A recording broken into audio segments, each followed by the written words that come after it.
ladies and gentlemen, the greatest guitar player you've never heard of, Mr. Scott Gailor. Scott, how you doing? How you doing, boys? That's fantastic.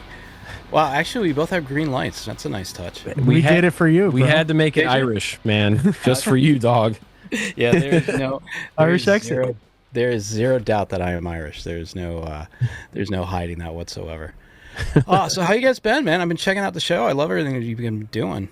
Thank you. Thanks, you. Man. It's been good. I've been going to a lot of like local hardcore metal shows here in Nashville, and we've been covering that scene a lot, but we're kind of doing it every other week so that we have like a really guitar focused episode, and then we have more of like a band kind of focused show. So you would be the guitar focused episode for this week. So thanks, man. Nice.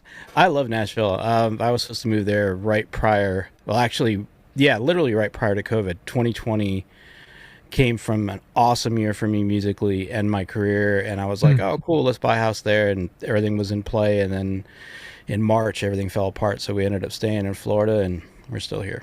So. Yeah. No, I think Florida was probably a good place to be during the pandemic, right? Yeah. I just, how can I do this carefully? I don't want to die in this state. Let's just put it that way. Okay.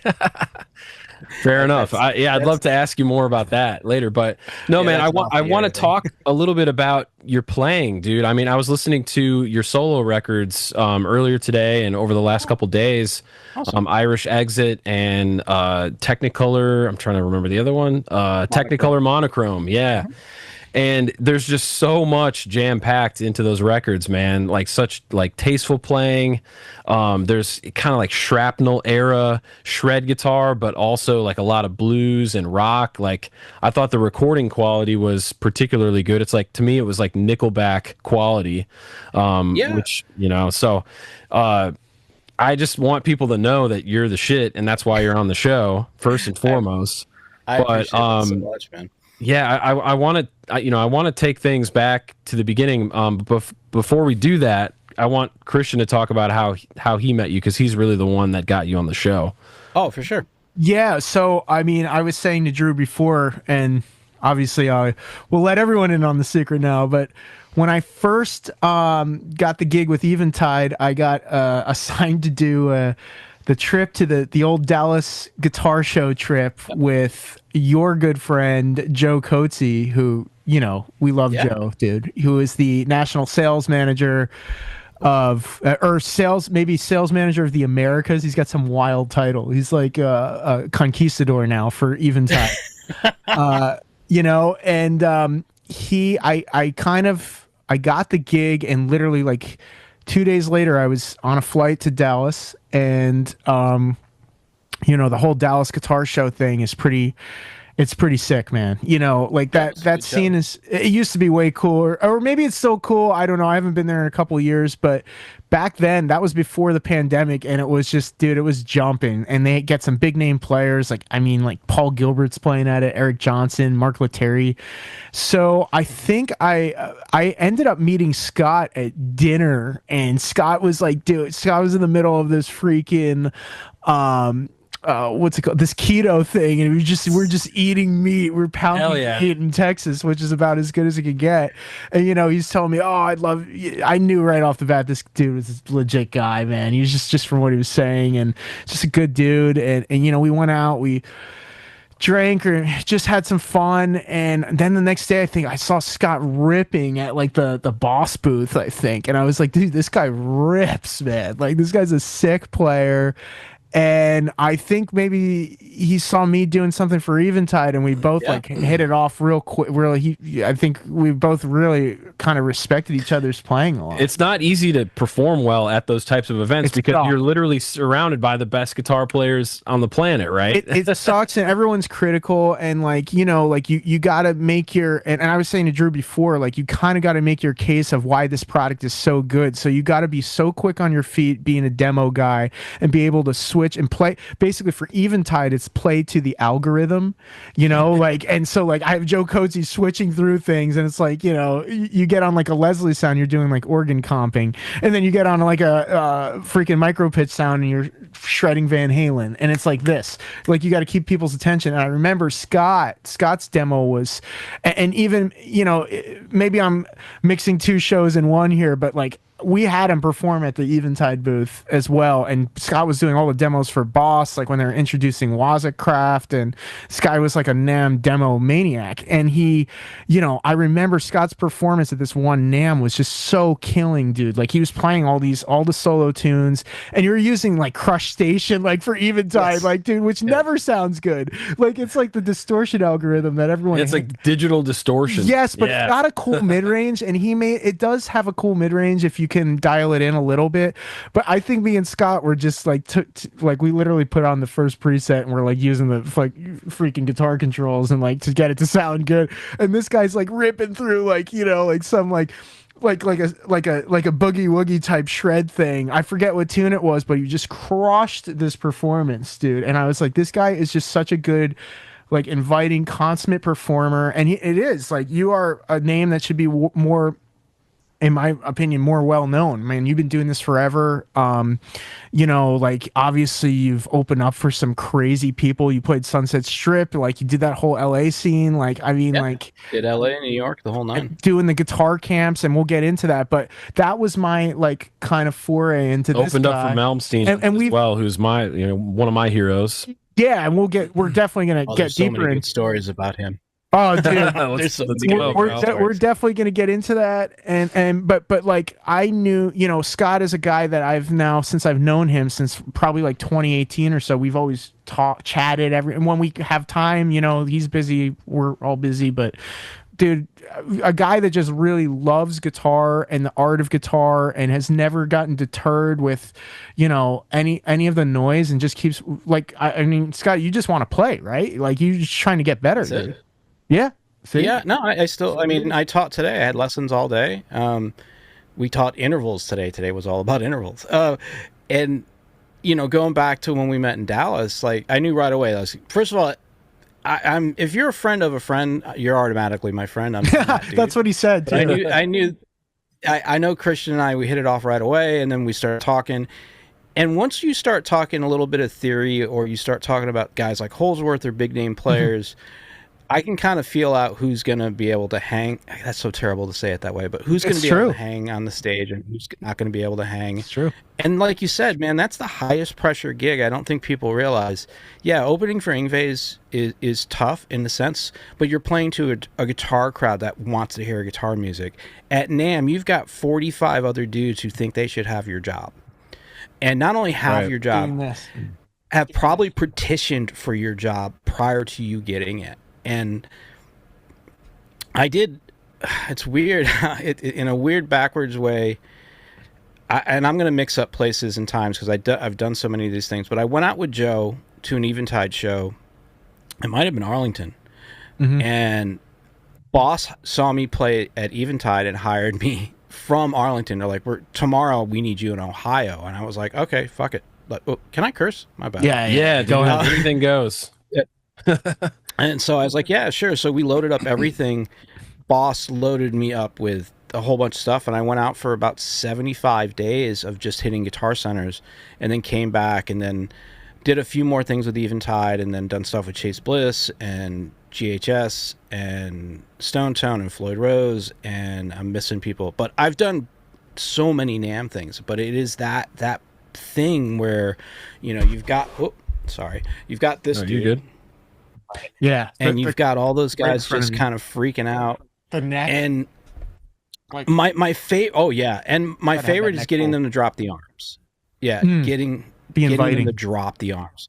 Yeah, when I get the arms dropped, then I'm okay. And I'm a fairly friendly guy, although I'm a big tattooed mess. But like, I guess if you saw me from the other side, you'd probably cross the street. But I'm really friendly, so it's once I get the guys to the booth, it's a matter of, like you said, you're changing to the algorithm. I was doing a thing for Chase Bliss for Sound on Sound. We got the Sound on Sound guy literally going through Chase Bliss pedals, which are 17,000 presets. Hard. And I got Josh Smith sitting to my left. Wow, he's a good dude too. Great player. Yeah, cool guy. Oh, great dude. And we'd been been chatting the whole time, and they're like, "Go," and I'm like, "Okay, here we go." So you do all that thing, and that's the best part. And I guess if you think of it this way, doing a Boss thing, we were doing a Boss show, and it was Alex Hutchins, which is monster player. Sick.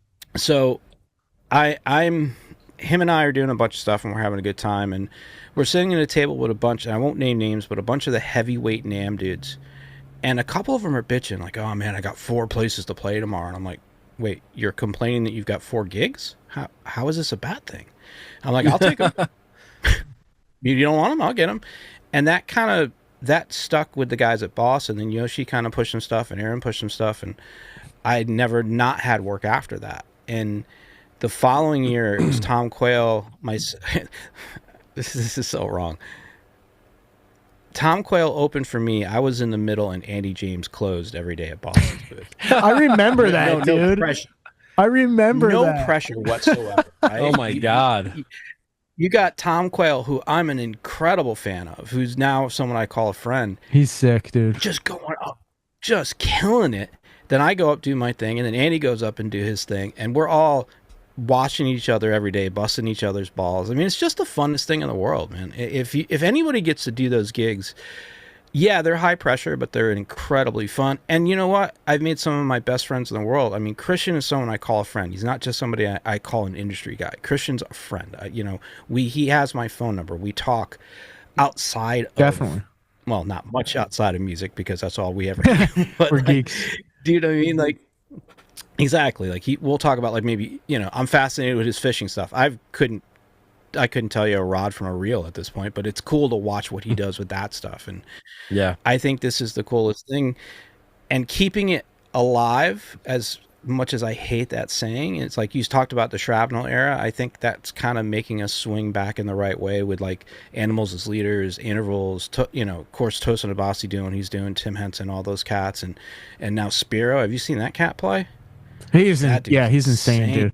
That whole that economy thing with the what's that Dunlop pick that he's using, the 1 millimeter, the flow.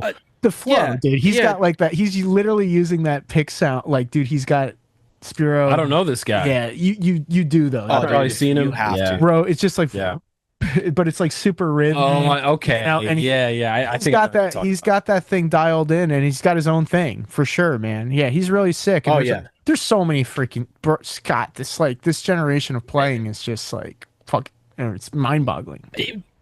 Well, this is a great thing, though. I bet if we all go back, we can say where our game changers were. And I hate that phrase with such a passion. Thank you, IK, for ruining that for everybody. But the game changer thing, well, you had Hendrix, of course. We can't not talk. We don't have Distortion without Hendrix, if you really want to go down that route. Or even Clapton on the Beano record.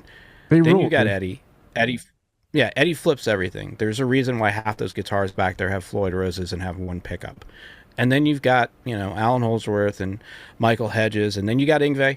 Yngwie is another one who gets that category because he's the neoclassical cat and that shrapnel era. But now I think we're finally coming to where that's happening again with, Pliny, Tosin, Tim Henson.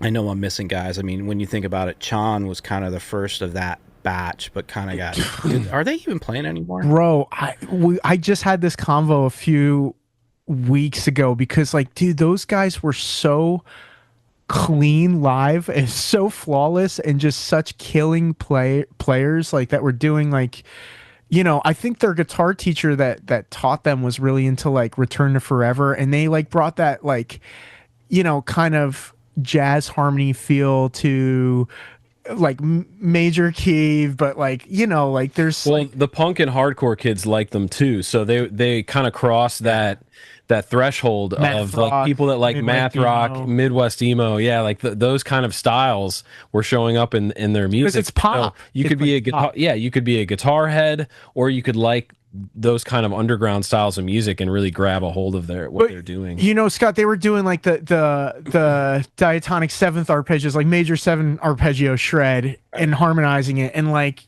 you know, that was not really in vogue at that time when they were doing it, and like they are still. Dude, those guys were scary. I don't know what they're doing now, but they were really, really, really phenomenal and singular live, you know, and on record, obviously. But, you know. Well, it's funny because, and this is going to sound like a name drop, but when I was doing the Petrucci thing and I was talking with Tosin, I was like, what happened? Everybody was like, what happened to those dudes? They were like not the pioneers, it's the wrong word, but they were definitely, they put a bedrock into that start of that thing, and now unfortunately they're not there to reap kind of the rewards of it being successful right now. I agree. It's kind of a weird one, and I think, I don't know, man, I'm seeing a lot, like, I hate to say this, but Taylor Swift brought a lot of kids to guitar, and I don't hate to say it, I'm glad she did, but like you're Taylor teaching brought a lot of people, and a lot of those, yeah, I'm teaching them, but now they're, hey, who's this Eddie Van Halen guy? Who's this Slash guy? Who's this Tosin guy? And I think it's all a good thing, man. You know, it's coming back to where it needs to be strong again, I think. I hope, anyways. Yeah, when I was teaching guitar, well, I still teach guitar, but when I had a lot more students, a lot of them were like from those early Taylor Swift albums, and then Guitar Hero, the video game, had come out around that time. Absolutely. And so I had a lot of Guitar Hero kids coming in, you know, with their first, you know, real guitar ready to learn.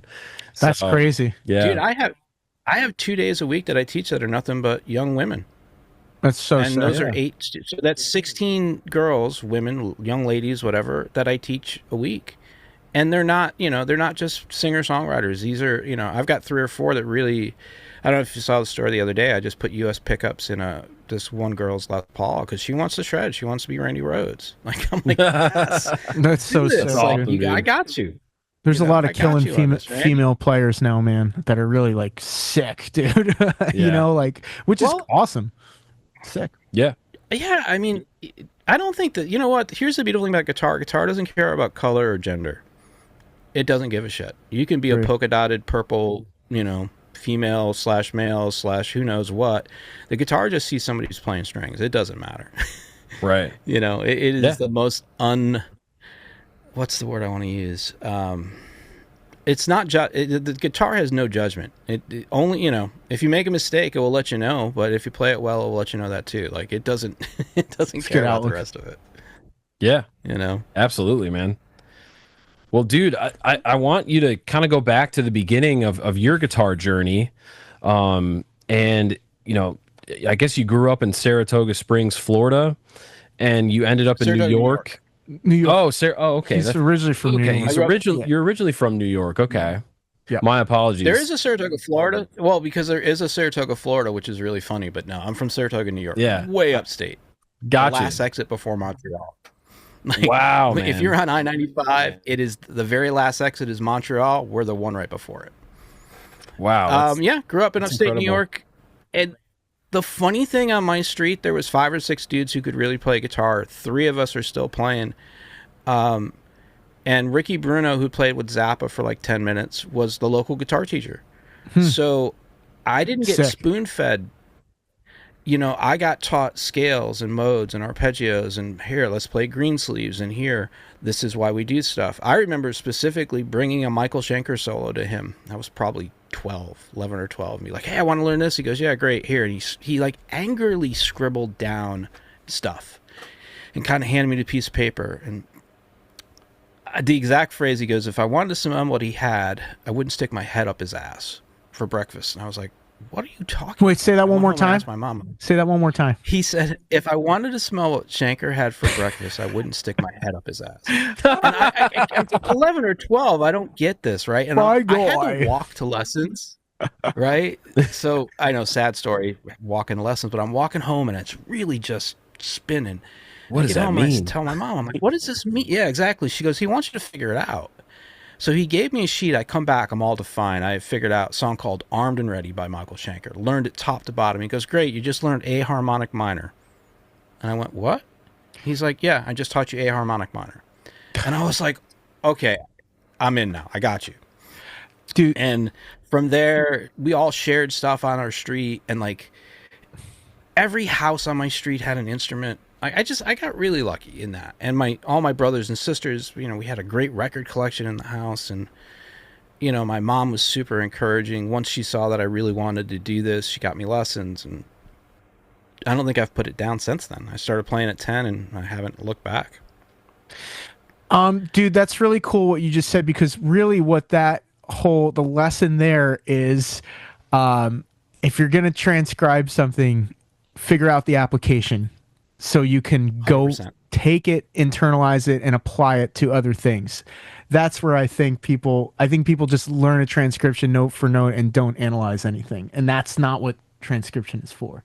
Yeah. If you play it, you learn it, and then you forget it. And some of those licks just end up through osmosis from playing it so much in your own playing psyche, and then they morph into permutations that are from your own soul, I believe, if you do this enough. Oh, right? no, man, 100%. I mean, I have to teach kids songs because I teach at a school of rock. That's part of our program. But every song I teach, okay, hey, you know, you played, that was a fourth into a fifth into a seventh, blah, blah, blah. Here are the chords. Here are why this worked. This is actually a diatonic key of X, you know. Every lesson's a theory lesson, even if they don't want it. They're getting it anyways. It's great. Because I want to make players. Anybody can learn to play a song. Everybody's got this, right? Everybody's got one of these. You don't need me or you or anybody else to teach you a song. There's 10,000 tab sites. There's, God, who knows how many instruction sites. Hell, there's even an iReal book now on your phone. Oh, it's so funny, dude. It's so funny. Super handy, you know, for playing changes. I hated my real tunes. book. I don't know about you all. Yeah, I can probably speak for Christian on this. I hated my real book. I hated carrying that fucking. I hated that book. Dude, if I want to learn a tune, truthfully, there's no substitute for listening to like 5 or 6 different versions, and like even dude, last night I was improvising on All of Me, and I was listening to jazz organ trio and literally just picking out. All I was working on was comping, but getting the organ voicings on guitar. And just from doing that, dude, for literally 3 or 4 hours, it opened up a world of just like, oh, I get all this upper structure stuff, you know, over this D minor 7. This guy's just playing. All he's doing is playing F major triads over this, but he's just stacking them down and everything's voice led. And then you end up getting like your altered stuff and it works out perfectly. And you can never get that stuff from looking at the real book chords that are oftentimes like just, I mean, the real book is like, it's a roadmap that might not necessarily, it's sometimes it's more of a choose your own adventure roadmap. I mean, some of the chords are just wrong in there, you know? So you gotta listen. You gotta listen, man. I'm an ear player like you, dude, you know? Well, and my next teacher after Rick was a guy named Frank Axtell who went to Berkeley. And, you know, so speaking, I know you've had the Berkeley controversy on the shows, you know, on both ends from Maribin and my buddy Killian. Killian played on my last single, the last song I released. Killian played on, and he killed it. I mean, no pun intended with his name being Killian. But I started studying out of the Berkeley books because my teacher went to Berkeley and the whole nine, and then did the real book and did the jazz comping. And I'm level certified at the school, which means I also have to teach that when we get those students, but it's not something I enjoyed. If I want to listen to jazz comping now, I'll listen to somebody like Julian Lage, who that's totally different. Isn't really jazz. It's totally different, but it's the same thing to me. Yeah, yes, that's what I mean. I wasn't downplaying that or disagreeing. It's just like it's just a different form, dude. Completely. That's what I want to hear. That and if someone's gonna throw giant steps in front of me, that's what they're gonna get. Cool. Not gonna, or Kind of Blue, or all the things that both of us have probably played 20 million times. Yeah, he's got that whole folksy thing happening too. Like he's just, dude, his sense of harmony is just so modern, man. What a killer player. Touch though his touch is just, I mean, one of the best. I mean, and he's doing it on a telly. Come on. No matter what guitar he's got. I know, dude. You can't. That telly separates, dude. Every single thing comes out in a telly. It's a brutal guitar, man. You know, That's why I started playing one. it's great. That Great was guitar. I hate the game changer thing, but working at Guitar Center, I would sit on the telly rack on my breaks and just grab guitars and play them. And I realized 21 fret single coil, I played different. Mm. And it took away all my tricks. And so I bought a couple. And well, now I have, you guys can't even see, there's this whole, this room looks like a Guitar Center. It's literally, I don't even want to count. There's a lot of guitars hanging. And I have probably a dozen, not a dozen, probably less than 10 tellies, but that was why I wanted something that was different, that was going to challenge me. I love that. I won't take that to NAMM. I'm going to bring the Floyd and the humbuckers and the things I need to show off. But at home and teaching, that guitar changed every aspect of how I thought of things, especially taking away that having 21 frets instead of 22. Totally different. Changed all the things, made me really think about voicings and note choices. Oh God, where am I at? So I grew up Saratoga. My mom moved to Florida, so I went to Florida, obviously. And at that point, I had a couple crossroads to hit. What age now? I'm 15 or 16. Okay. Right. And in upstate New York, I've already been, I'm already playing bars and basement parties and, the things, you're doing all the things. You're playing all the. And my parents owned a bar and restaurant, so I could play bars locally. Nobody would even bat an eye, even though I was a kid, because it's like, I didn't know that. So that's yeah, my parents owned a place called the Paddock. That's why the song "The Paddock" is on my first record, dedicated to my dad. We owned the Paddock, which was right across from the racetrack. So I was knee deep when it got busy, and it was fun. And at 16, I was at a crossroads. Either I'm going to play hockey in college, I'm going to go to Berkeley or GIT. I had all those choices, and I got accepted into both Berkeley and GIT, and I got accepted into St. Lawrence to play hockey. And it was like, you're goalie? All right, well, were you I'm goalie? A goaltender, yes. Yeah, goaltender. Or I was a goaltender. Right. I'm 5'9" and change. Yeah, I think they said in high school in the program I was 5'11". Not even close. Not even close. Matter of fact, I think they had me listed at 170 in high school, where I was really like 130. Wow. The high school shows. It was so funny, the stuff they would do to lie. But I also went to one of the summer programs at St. Lawrence where you basically do like a summer semester, and I skated with the team and went, yeah, I'm not going to be good enough to play in the NHL. It's not going to happen. And I really only wanted to go to college to make money to check it out. This is my theory. This is what went in my head. I'm going to go to college, get a degree. That degree is going to get me a job that's going to let me make enough money that I can go play music. That was my thought. It wasn't about getting a degree to have a job. It was about getting a degree so I could go play music. And then the Berkeley thing, I got accepted to Berkeley. I got accepted to GIT, and all that happened. My buddy in New York, Paul, had a band called Union Jack, called me up and said, hey, we got a bunch of people behind us. We got some money. We got a manager. You want to play with us? And I was like, yep. That was it. That's how quick that phone call went. And 3 weeks later, I packed up my Camaro, of all cars, to drive across the country, and I drove to New York, and I never went home. Wow. So I went back to Florida later, like gigged and toured forever. Dude, that New York state scene was pretty wild, because you have like Bonamassa, freak Josh Smith, right? Aren't those are all New York cats too, right? Yeah.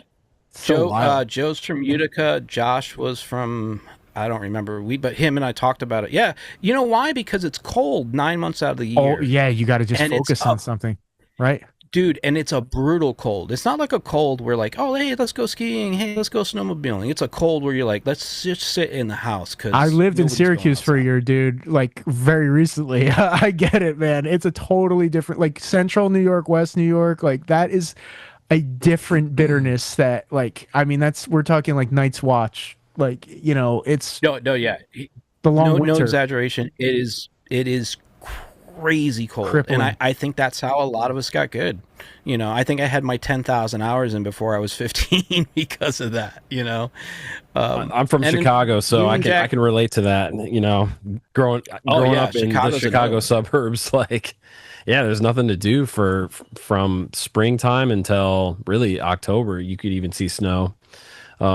Yeah, Blackhawks and football. That's it. Yeah, man. Yeah. What year was this stuff happening where you're packing up your Camaro, going back up to New York?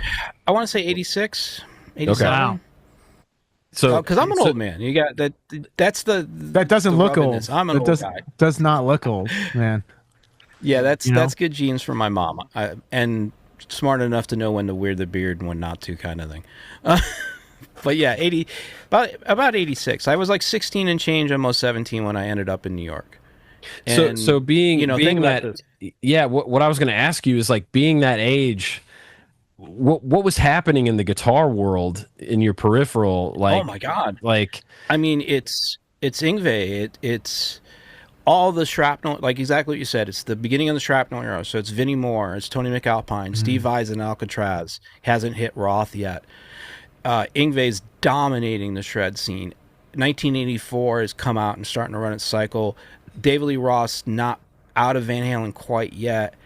The New York guitar scene itself is insane. The local wow. I played in the glam bands, but the local glam bands were nuts. And then let's not forget, on my way to work, I'm seeing guys like Stanley Jordan busk with no record deal yet. He's busking at this point.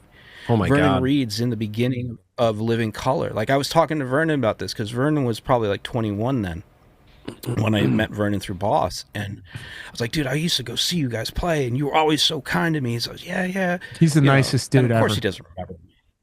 You know, whether he said he'd remember me or not, I don't believe it. Because at the time, I'm this big around, right? Like then, now again, I look like a friggin' linebacker, but I'm this little dude, and you're seeing all these great players, and you know, say what you want about glam metal or hair metal, whatever you want to call it. It's an era of Jakey Lee, Randy Rhoads, George Lynch. I mean, there's Warren DeMartini. Every band had a shredder, with the exception of, say, maybe Poison and Motley Crue. And so, yeah, I'm playing in this DC pretty DeVille. boy band thing, but yeah, well, we're talking about having guys. Everybody can play. Like my bass player Larry Forrest, who was in Union Jack with me, this dude was like a little Billy Sheehan. Like was not trying to just be pretty, but they were everybody was trying to be Racer X essentially. But crazy, we all kind of goofed on Racer X because they couldn't figure out how to make the look work. So it was this thing, and New York was just, you know, you had the birth of thrash at the same time. You got Anthrax. So where were you playing, dude? Like where were you playing in New York? Everywhere. Oh, that's insane to me. Insane. Like literally, we played everything from L'Amour's, the Ritz, what was the church, the Limelight, Streets, New Rochelle. Like we played every place, and then for us, we'd go all the way to Philly or Boston, and Union Jack was such a powerful 2.5 years because we had Mark Weiss helping us out, who's the famous photographer. So like our photos looked incredible, and he had us in, oh God, what was that? Teen Beat magazine before we even played a show, which was hilarious. My mother loved that. And he got us in like all these other things, and then we started. Our first show was at the Cat Club opening for Pharaoh. So we go from not playing a single show to rehearsing in Paul's basement to playing with Pharaoh at the Cat Club right after a shoot with Mark Weiss. And so the city's buzzing because nobody's heard of that. And we killed it. We came out and we, you know. What part of the city were you living in, dude? Prepared. Where are you living? At that part, I lived in Harrison, and then I lived in Greenwich Village for a minute. Then I lived in Greenwich, Connecticut for a while with Paul. You live in Harrison, New Jersey? Harrison, New Jersey? Harrison, New York. Oh, Harrison, New York. Harrison, New York. Okay, cool. Which is like 20 minutes outside of the city, like Got Westchester County. West. Okay, cool. And basically anywhere and anywhere. Like we were broke. You know, my wife, who my now wife, moved up with me. God, when I was like 19, maybe. So a couple years after I'd been up there for a minute, that's how I ended up in Harrison, because I wasn't going to put her in the city, not living the way I was living, you know. So we got a terrible apartment on what was Park Avenue, which nothing Park Avenue about where I lived on fucking Park Avenue. This is fascinating. And just grinded it out. And then fast forward, I joined Remington for a minute. They put out a local record on MGI or MCI, I don't remember the label.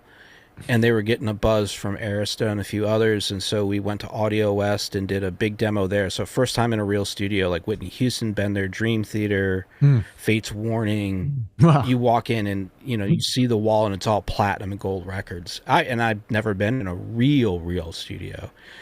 We did 5 songs, and then the people that were involved said nope, and the management team got fired. I got fired. Yoshi got fired. Like 3 of us got fired. So I was all right. I did a 4-song demo that's on Irish Exit. That's the like the extra tracks on Irish Exit. Yeah, I enjoyed those. Yes. Man. Yeah, right. Those are cool. Yeah, and they're hilarious too, because I didn't know you don't put compression on cymbals. So that's why the cymbals are so bad. You learn you don't have anybody telling you these things. Did that thing, went and shopped, tried to get a gig. A buddy of mine I knew that was in Florida said, hey, you want to come to Florida for 2 weeks and record? We need to finish up this track and our guitar player can't get it done. He'll be in the band, but you'll do the record. I'm like, fine. Flew in, literally got off the plane. We drove to the studio. I banged everything out in 2 days. And so I had basically 10 days to hang out. We just hung out and drank and just did the stupid shit.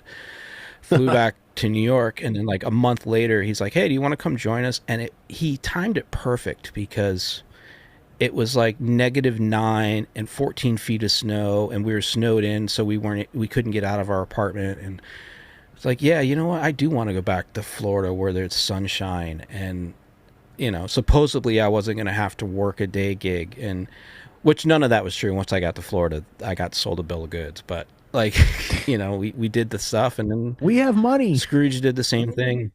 Yeah, right. We did Scrooge, and Scrooge was a big regional band for Florida. Like, we did same thing, all the big clubs in Florida, and we basically went from Florida to Georgia, back and forth, and then we won some local, your local awards bullshit, best band, best this, whatever. But we couldn't get a record deal. Our singer was the prettiest human being on the planet, for dudes, and I mean that in the best possible way in what we were doing. And he was a great frontman, but we couldn't get a deal. That turned into Kid Havoc. Kid Havoc did the same thing. We did the grind.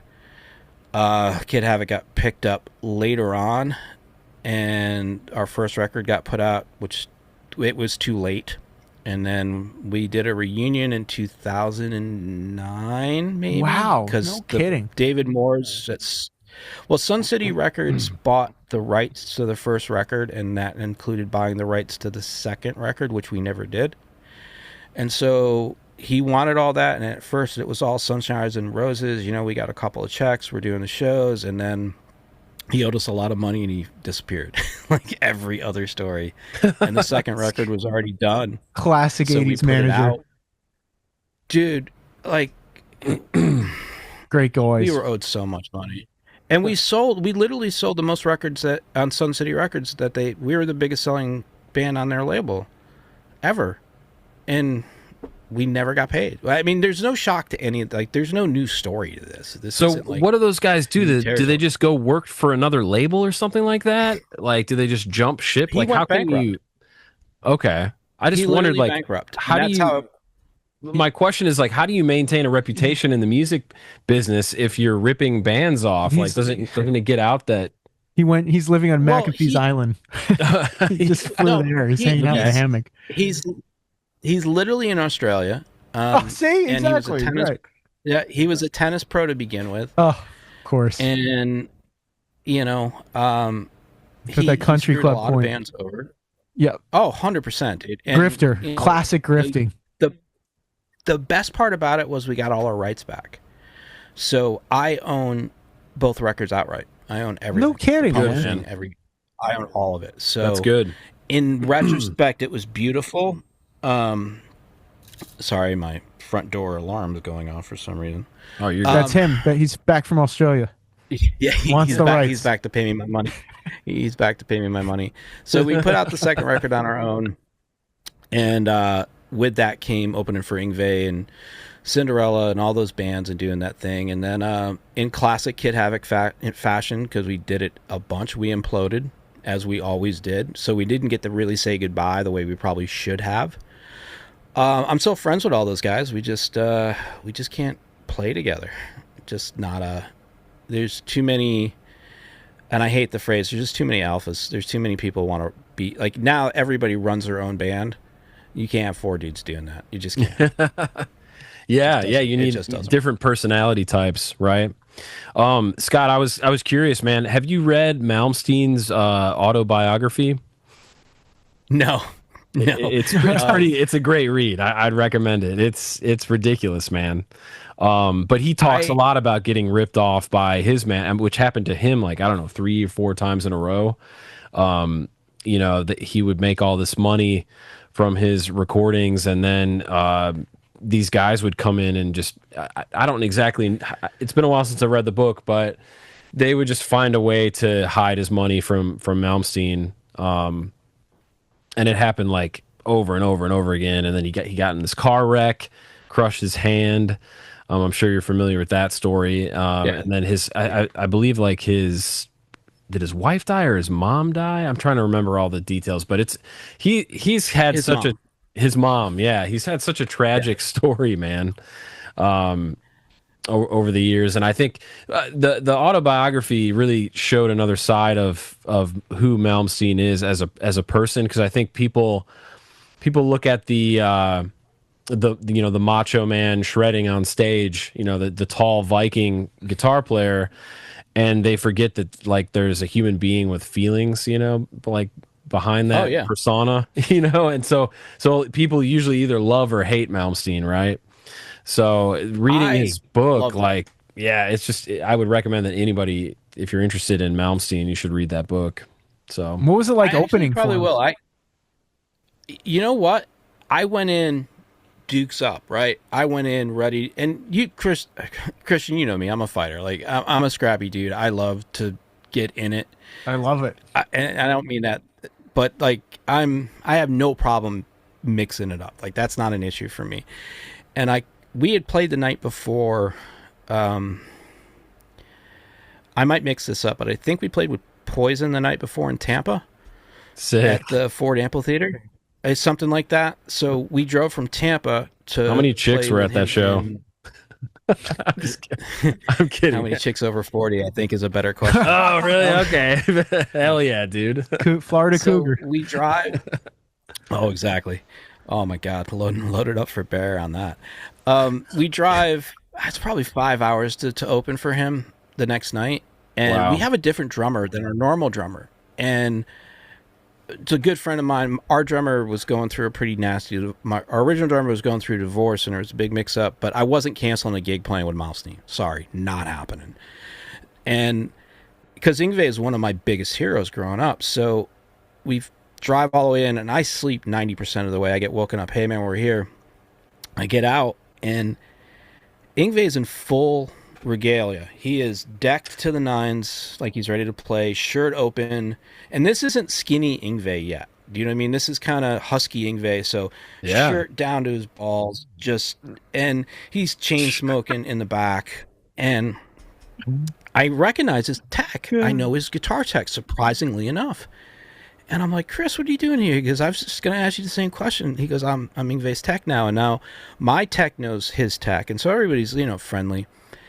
And Yngwie's super nice. Like, oh, come on in, boys. Check it out. Da, da, da, da, da. And he was the nicest guy in the world. Like, no ego, no vibe. And we get talking. And obviously he knows Yoshi from Boss. I know Yoshi from Boss. Like, we're just doing the thing. Everybody's doing the thing. And by the way, all those amps and heads are real. I want you all to know that. Like, everybody says, oh, he's got dummy cabs. No, he does not. Those cabs and all those heads are real. And they all have tape on the back. Different pieces of tape. Green, yellow, and blue, and orange. And they'll say, like, this sounds good. One just said, shit. That's all the stickers said. And so behind him, he's got 2 cabs live, 4 heads, and then off the side, he's got a full stack live. And the best thing is, if you look at my Facebook page, there's a picture of my rig in front of his rig, because we did a couple shows together all together. And next to my pedal board, you'll see a big foot switch. That's his fog machine. He has his own fog machine and he controls. So what he does is he walks over. So instead of hitting an overdrive, he hits that and it turns on his own fog. Yes. Sick. So I love it. Here's the best part. This lineup is Patrick Johansson on drums, who's amazing. Bjorn something on bass. I can't remember Bjorn, but you know who he is because he's played with everybody. And Ripper Owen on vocals. And I don't remember the keyboard player, but Ripper's singing. And I mean, this is the lineup. And my favorite thing is he doesn't let people in at sound check. And the guy who owns the club, because we're playing a 2,000 cap club, like it's not a big venue. Mid. And not that 2,000 isn't a big venue, but it's Yngwie. It's a good one. We're playing, yeah, like mid-level. And you know, there's a line of people out front at 3 PM. Like we're playing to a good crowd. It's not like that kind of thing, but like he's like, but no one can be at sound check. I'm like, okay, so I'm getting ready to dip, and Chris comes to me and says, hey man, Yngwie says it's cool if you stay. And I'm like, really? I'm like, all right. So I'm sitting in the back watching sound check, and it's great. They're going through like Burn from Deep Purple and a couple old cut Alcatraz stuff. Like he's not playing Yngwie songs. He's playing like shit he wants to play. And then all of a sudden, Ripper gets a phone call and does this and gives Yngwie the hand. Oh my God. At that point, we were asked to leave soundcheck, and all hell broke loose. But this whole soundcheck, dude, he is flipping out picks. He's kicking. He's doing Yngwie. Like, he's Yngwie 24/7. And then he made his tech go out and pick the picks up. Go get some. This is on my mother, and his tech has those Dunlop pick holders. Mm-hmm. He has to keep running out during the show and putting them on the mic stand so he has more picks to throw out. It's fantastic. It's amazing. It's the best thing I've ever seen. And the funnier part is I'm in there warming up. God, this is such a bizarre story. I'm in there warming up, and I'm pretty intense. It's the first time I've been nervous in a long time to play in front of somebody. Because it's Yngwie. It's one of my heroes, right? And I'm warming up and I'm doing my thing. And next thing I know, I got a dude like right here, like almost like he's going to stick his tongue in my ear. I'm like, what the fuck? It's Alan Holsworth's manager. Now, why is Alan Holsworth manager there? Because he's a friend of Yngwie's, right? And he just happens to be in town. And he's like, man, you're playing some really cool, almost like Holsworth stuff. What are you doing? I said, yeah, I'm a huge fan. He goes, oh, I'm Alan's manager. I'm like, oh, no shit. But like he was here. It was such a weird thing. So, like, Wet Willie Holdsworth. 2 minutes later, I'm in this little dressing room, and Yngwie and the manager dude comes in, and he's like, I need your hair dryer. I'm like, what? I don't blow dry my hair, but I use it to warm up my hands in the club if the club is cold. Wow. And it's like this little stupid, hotel style one that like folds up.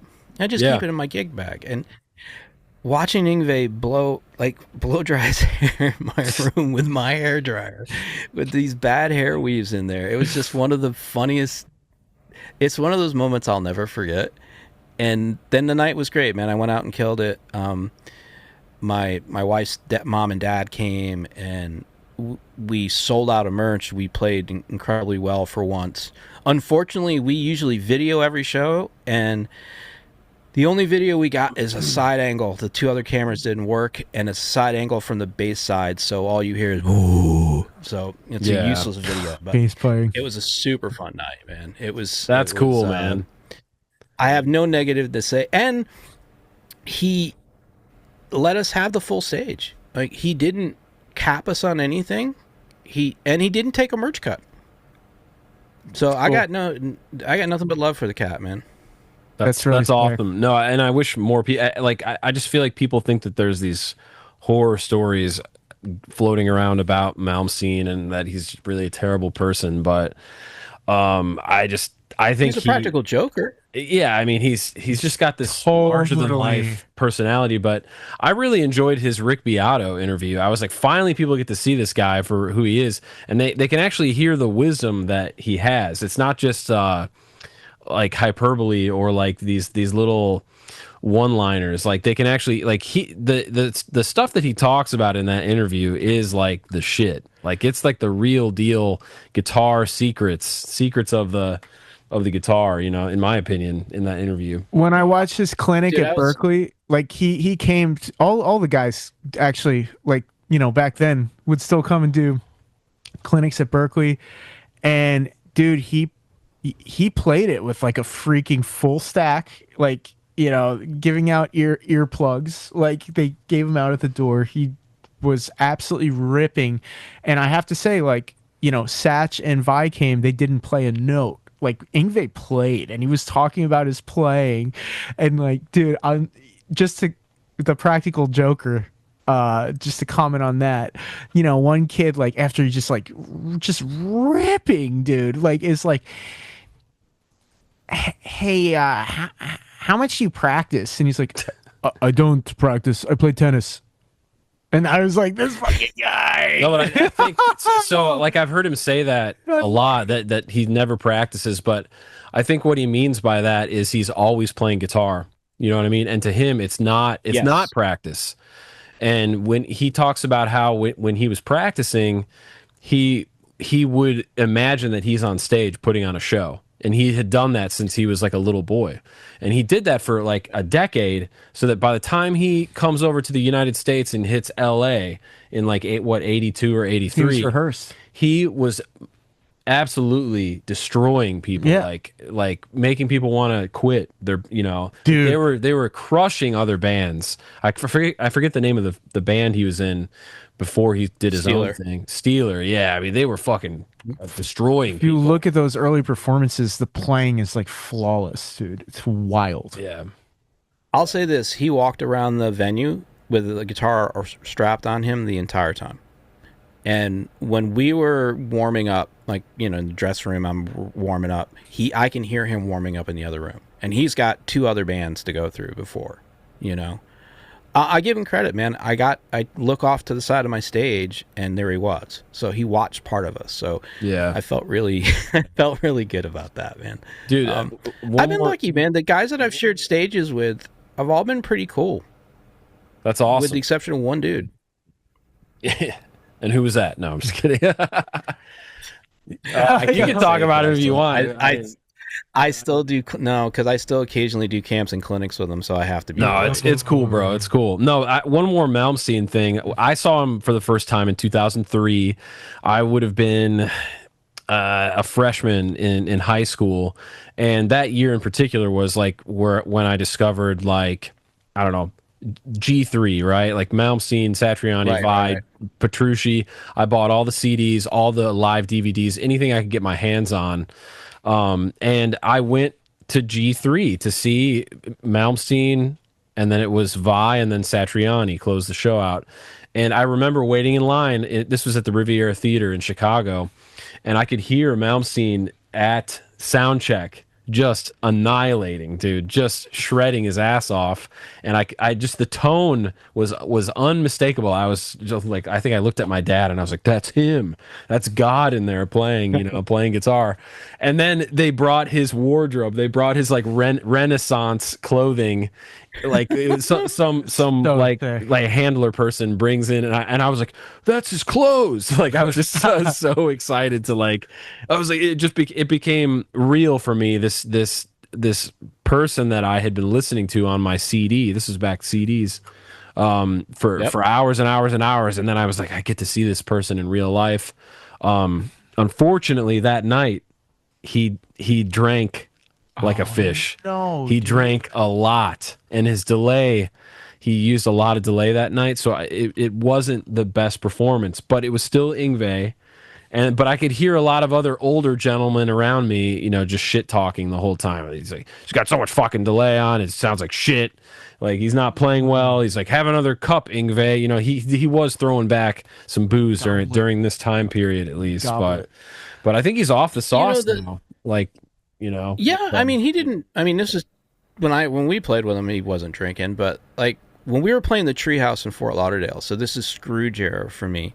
And Treehouse is 500, 600 cap, like it's nothing. And it was a place that was always packed. You didn't care who was playing. So to say you sold out the Treehouse isn't a flex. Like everybody sold out the Treehouse.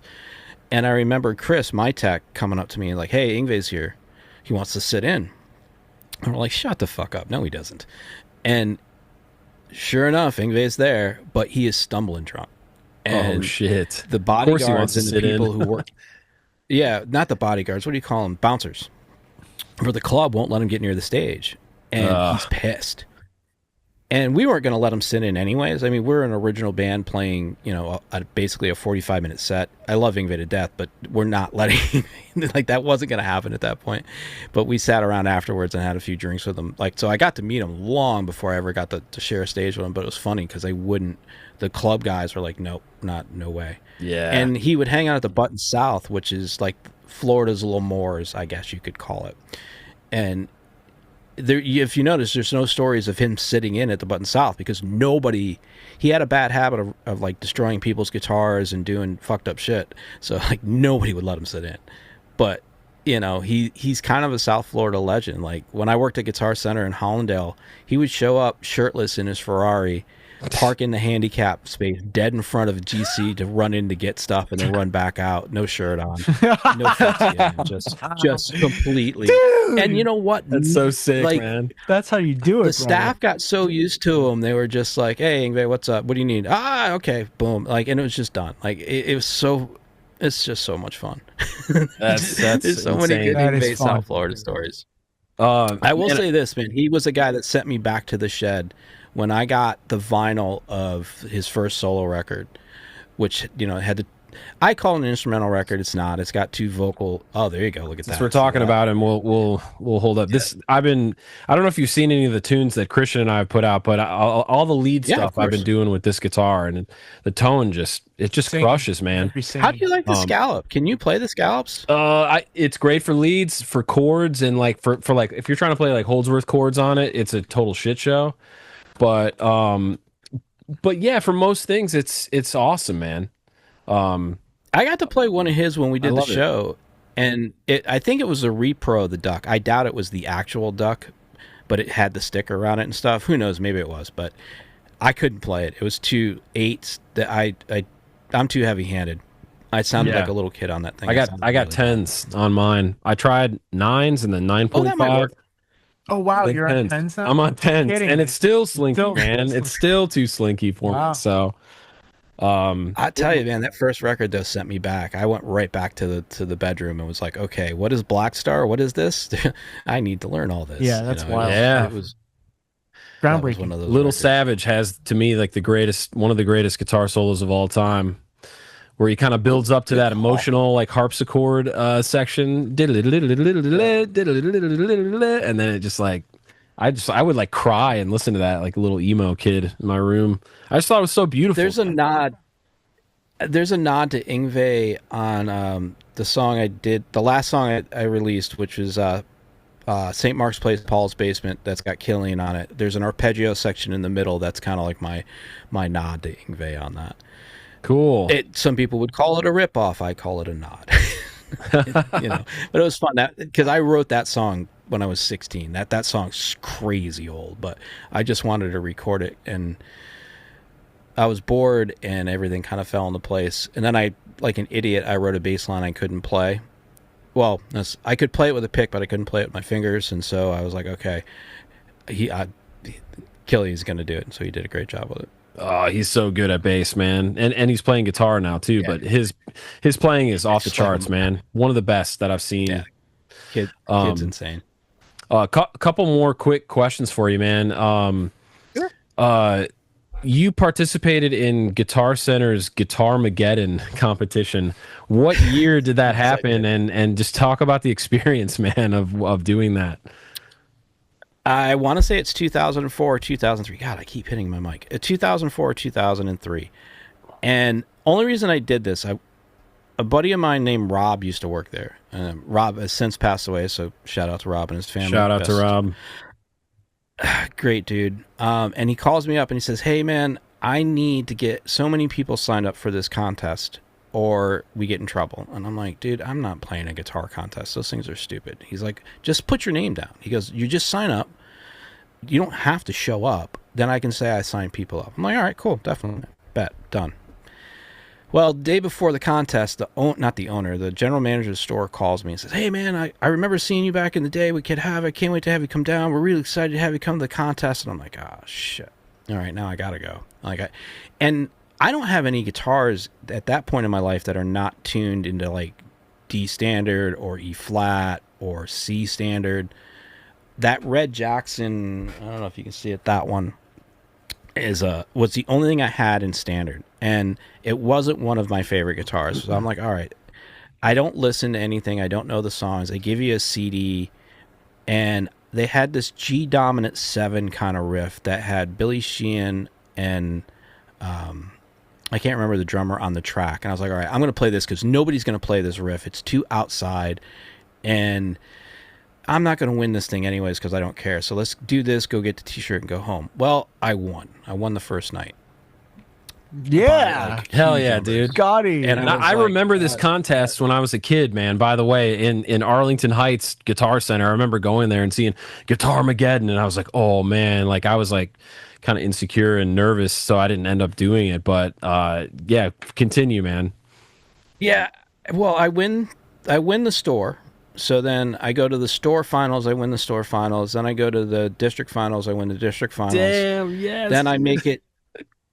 I make to the final 9 guys in the country. So they have 3 regions left. So each one has 3 guys, and each person who wins goes to play at Crossroads in Texas, which was the Eric Clapton, Steve Vai, John Mayer one, the big one. And I'm like, all right. So I was at that point. I'm trying now because I really want to play that. And I lost by half a point to go to that. Wow. The part that kills me about it, the whole time I've been doing this, the guitar solo at the, so the way they're doing it, or were doing it, you only got to play for like 2 minutes. The old version, you got to play the whole song. And my song was like 6 minutes on that CD. So I thought anything past that, people are going to get bored. And so I chose not to do a solo. I would just cram everything into the song. Well, on the regional, you had to do a solo, and I didn't have anything prepped. I was already walking off the stage, right? I played. I really felt good. I was like, oh, I got this. I'm walking off the stage. Dude's like, you gotta do a solo. I was like, no, I don't. He's like, yeah, you do. I was like, shit. And I just threw out whatever, and it was good. I just went to my bag of tapping tricks and. Yeah, and for anybody listening, like what that means is like you have to play something unaccompanied, right? So some type of like guitar composition that really showcases every aspect of your playing in like maybe what, a minute and a half or 2 minutes, maybe longer. Yeah, and I had nothing prepped. Yeah, and I hadn't been gigging either then. I'm out of that. I'm out of practice for that. Yeah, and I have the video. Like, it's not terrible. It just wasn't anything fantastic. Next kid comes up and he's okay. His song's all right, but his solo was devastatingly good. Like his solo. Really? And he's the kid I lost by half a point. Yeah. What was he doing in the solo? What was so devastating? He was doing this kind of like Andy Wood chicken picking solo. Like, he was playing themes almost like chord comping, but with a metal tone. But they're like TV themes that would go into like a sweep, and then it was just fun. Do you know what I mean? It wasn't anything that you or I couldn't play, but how he put it together, the whole package of it.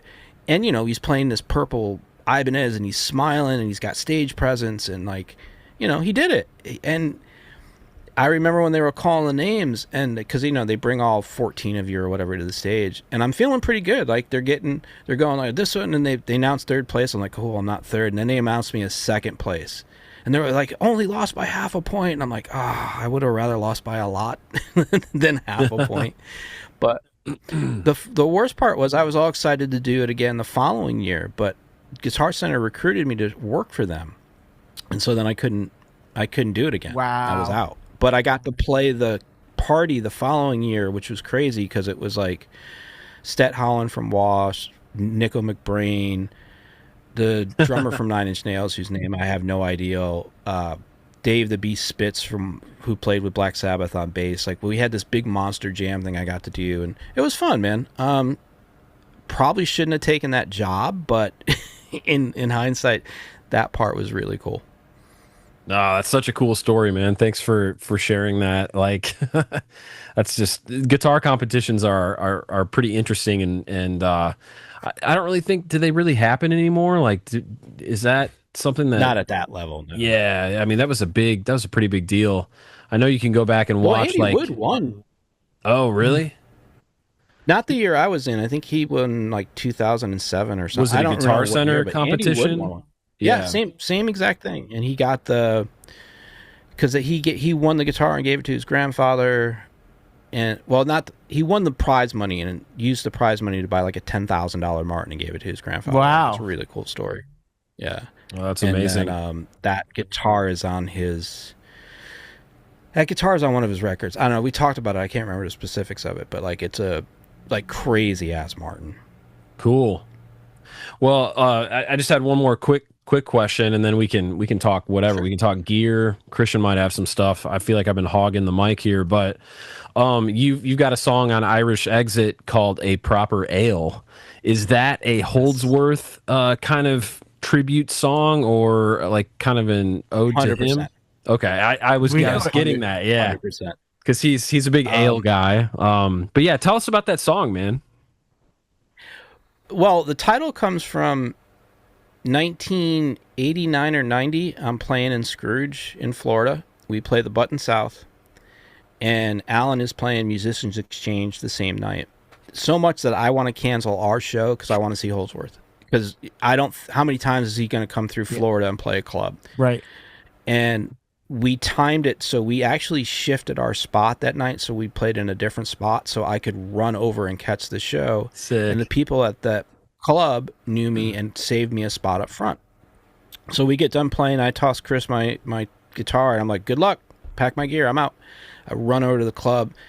And this dude must, here's this skinny little dude still dressed in patent leather from the show I just played with big spiked hair, black nails, right? I'm all glammed out, and I'm sitting dead in front of him, just staring at his ass, and he's incredible. And the craziest thing about that night, twofold. One, he made a mistake, which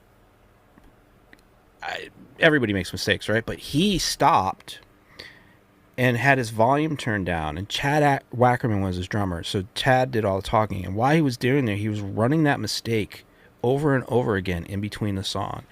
And it absolutely blew me away. I was like, man, I don't think I'll ever be that good. I'm not going to work on a lick that I missed on stage in between songs.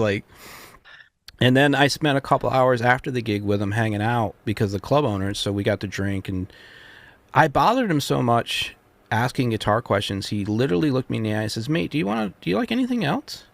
And I was like, what do you mean? He goes, do you like anything else? Do you like cars or women or anything? I was like, yeah. He goes, can we talk about that? And I was like, oh, I felt so bad. But yeah, I know his whole love of ale. And so when he passed, that song had been kicking around of mine for a while without a title. And then I really kind of shifted it towards his, well, it's not anywhere near his style, but in my mind of his style. And so, yeah, that was my nod to Alan.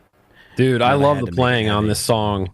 I mean, it's some of the most expressive guitar playing that I've ever heard, period. I'm not blowing smoke, man. Oh, wow. Thank you. The way you're playing over the bar line, the way that you're using like the whammy bar and just different the tones too. Like really, I haven't heard a single song that has bad guitar tone, and you have such a wide range of tones. I wish I had your knowledge of how to get good guitar tones. And maybe you can just talk about, just from a philosophical standpoint, how do you approach getting a good tone? Like how do you even do that?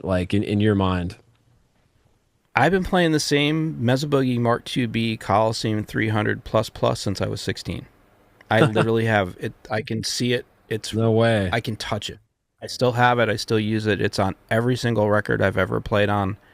Even on people's other records that I've played on for other people, that's the head I've used. Wow. It's been through 100 different cabinets. It's that part's never been, I mean, it's important, but it's not super important. But that head's been with me through everything. And then I use vintage 30s, 57 and a 421 on everything, and that's it. I know how to mic my stuff. And Daniel Colombo, who owns Avondale Studios, which was in Nashville, but he's currently shut it down because he's moving it to a different spot in Nashville. Him and I just have a system, and it just works. Matter of fact, anything on Irish Exit isn't even mic'd. It's the Get Good guys. What's those speaker things they have? I can't think of what they're called. Two-note torpedo? They're IRs. No, not two-note. It's No, I recorded my head into the 2 notes captor, the captor into the DAW, and then we used the impulse response to get good. Yeah, but there's a pack that they sell that's all Mesa Boogie impulse responses. Oh, okay. So it's basically got it. It's the same exact setup I used, the 427, the 57, or 421 and the 57 on a Vintage 30. It's exact same setup, but it made it easier for Dan, because Dan being in Nashville, I recorded all my guitar here in my house. And then he took it up there and then used that. I don't know what they're called, dude. They're IRs, but there's a name for the pack. And then some of the other stuff we did the two. You know, you put the 257s at the weird angles. Mm-hmm. I don't the know baffle. what you call them. Yeah, we did that, and then man, I sound like me no matter what I play through. I agree with that. Scarily good, bad, or otherwise. So. But that head, I mean, I'm looking, what do I got up there right now? I got a dual rec, I got a Friedman Runt, a Mark V, the Coliseum 300. What is that? Special. I said to special. Drew, I thought it was me. I mean, I was almost 100% positive it was a Mark II or a rec. Yeah, your tones are just awesome, man. Yeah, I didn't know you were a Boogie guy, and I also didn't know Daniel Colombo. I mean, he was kind of Dan?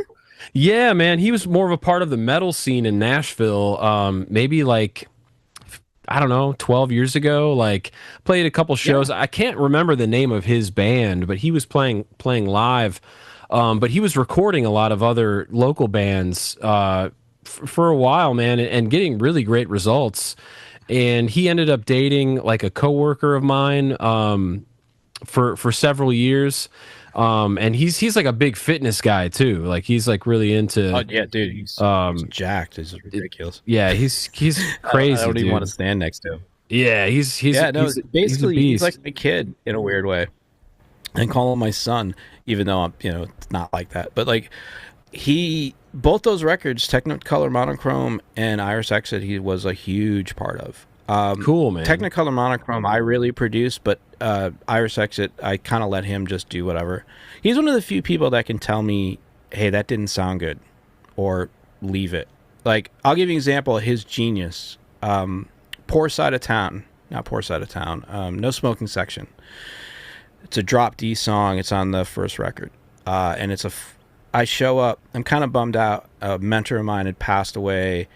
And I just wanted to play, but I really didn't feel like it. And my 74 Standard, that weird looking Les Paul back there, I brought that to the studio. So I brought the 74 Les Paul, an Octafuzz, and a wah-wah pedal. Of course, none of those things seemed like they would fit for what I was doing. And I said, man, I just want to record and blow off some steam, and then we'll do the real shit. He's like, okay. I blow through the song one take. No bullshit. I've got it on video. One take, I play through the whole thing. And I'm like, all right, let's run to the store, get a soda, whatever, come back, and we'll do the real stuff. He goes, no, we're keeping that. I'm like, we're not keeping that. There's no way. None of that stuff was what was planned. That's not how I wrote this song. He goes, you're not. I'm not recording more. You want to record more, go do it at home. I'm not re-recording it. And I was pissed. I was like, all right, whatever. And I sent it to my boy Ryan, who you and I just talked about from Poison in the Well. Yeah, I want to talk about him. And Ryan was like, oh my God, dude, that's incredible. I was like, well, that's your pedal. He goes, dude, you can't touch that track. And I was like, I was kind of pissed because I had written this kind of like Joe Satriani-ish bluesy thing. Instead, I just went into this really dark place because I was bummed out about somebody passing away. And that's all Daniel. If Daniel doesn't do that, that song's not the same. And also Trust in Ryan. Like, those are two dudes I bounce everything off of. If one of them says it's good or both of them says it's good, I know I'm in the right ballpark. But if they both tell me it's shit, I also know, okay, I'm missing the mark here. Because I can't edit myself, so to speak. I'm the worst at that. Like, when I do guest solos for people, like Bobby Gustafson, I played on Satan's Taint. I played a couple solos on that record. I literally took 5. I can't make that name up. That's such a best band name ever. Satan's Taint. He gave me a plaque for it. It's somewhere up there, but it's I gave him 5 takes that I was happy with and said, do whatever. And he didn't edit them, he just put them up. Same thing with Jack Harrison. Like, I can't edit myself. I'm going to give you clean takes, do whatever you want with them, and then I'm done. So I've been pretty lucky with that. But yeah, Dan, if it wasn't for Dan, that song, like, if you get a chance, go back and listen to it. That was one take. There's a note in there that still bugs me. I'm not going to tell you which one, but he didn't even let me fix that. He just was like, no, we're keeping that. So that's the song, yeah, No Smoking section. It's on Technicolor monochrome. Yeah. Sick, and he's going to be behind the boards again. 2026, I'm going to finish one more solo record. I don't know if it'll be the last one. I always say it's going to be the last one. But he'll be behind the boards again for that. Cool, man. Whether he likes it or not. Yeah, Daniel's, he's very talented, man. Really impressed with what he's a great guitar player as well. I know. He's awesome at guitar. It drives me nuts, actually. Yeah, he's insane. He's one of those cats, like, if he decided he was going to be good tomorrow at basketball, he'd be good at that. Exactly. Like, just one of those dudes. Everything he touches is gold. So, but yeah, I was surprised to see you say his name, but that's awesome, man. Small world in music. Literally knew that kid before he could drive. So that's crazy. So is he a Florida guy then? Is that how you guys know each other? Yeah. Okay. Yeah, he was I used to sell him gear at Guitar Center. Like, when he was a little grommet coming in, asking about what a pedal does, or I gave him some guitar lessons. Like, I gave him his first starter kit studio with this little two channel PreSonus and some shitty little mic. Yeah, the dude surpassed me in a heartbeat. I have an audio engineering recording degree, and he went past me like, right away. Yeah, he knows his stuff, man. That's so cool, dude. Yeah, that's my boy. So with Ryan, I mean, let's talk about, since we're on this right now, Ryan Primack from Poison the Well. I was randomly watching a Premier Guitar rig rundown, like 5 days ago or so, because I mean, for me, Poison the Well, You Come Before You, which is like maybe that was their major label debut, and they did it with the guys who recorded the Refused album. And that, to me, that production on that record and the material blew my mind. Like, when I heard that, I was like, this is the coolest heavy record I've ever heard. It was just so, like, honest and like brutal and beautiful harmonic stuff, cool chord progressions.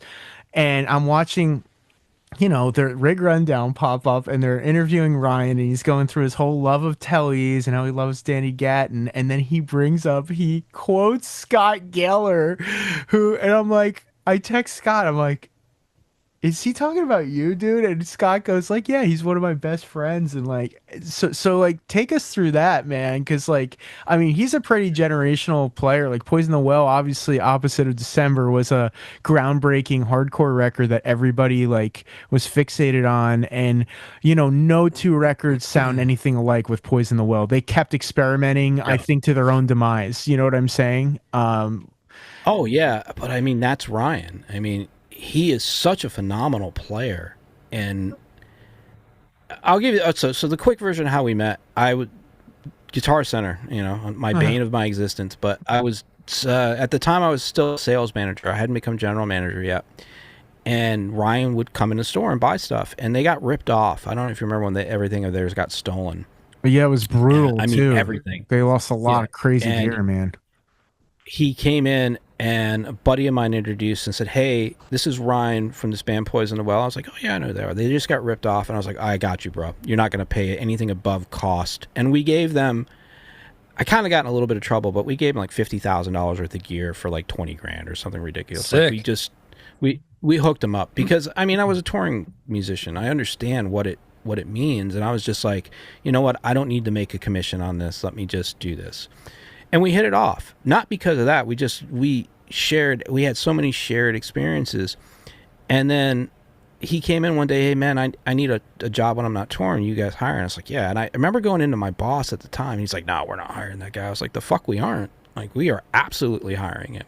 So I just went and hired him anyways. I pushed his paperwork through. And we would just, I mean, it was the best, worst job.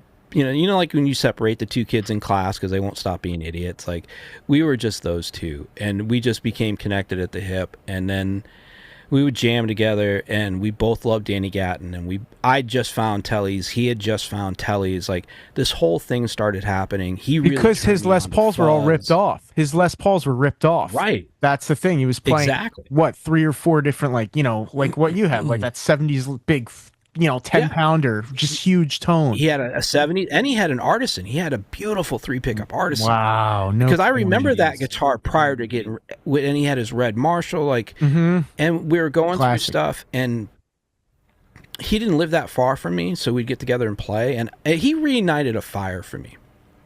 And we're doing these shows, and Kid Havoc, man, God damn it.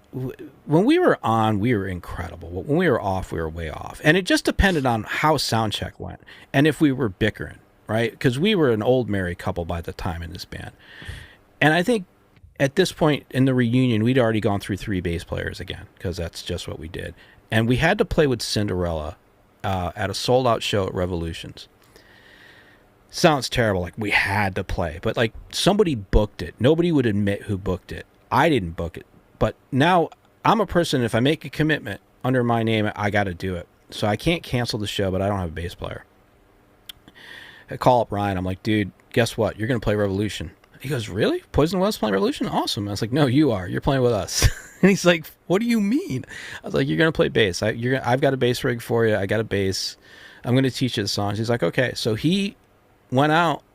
Poison Well Ryan, you know, playing all these big places, Atlantic record recording artist Ryan, went out and played in a hair metal band, opening for Cinderella, and we had just an absolute blast. It was phenomenal. Cool. Wow.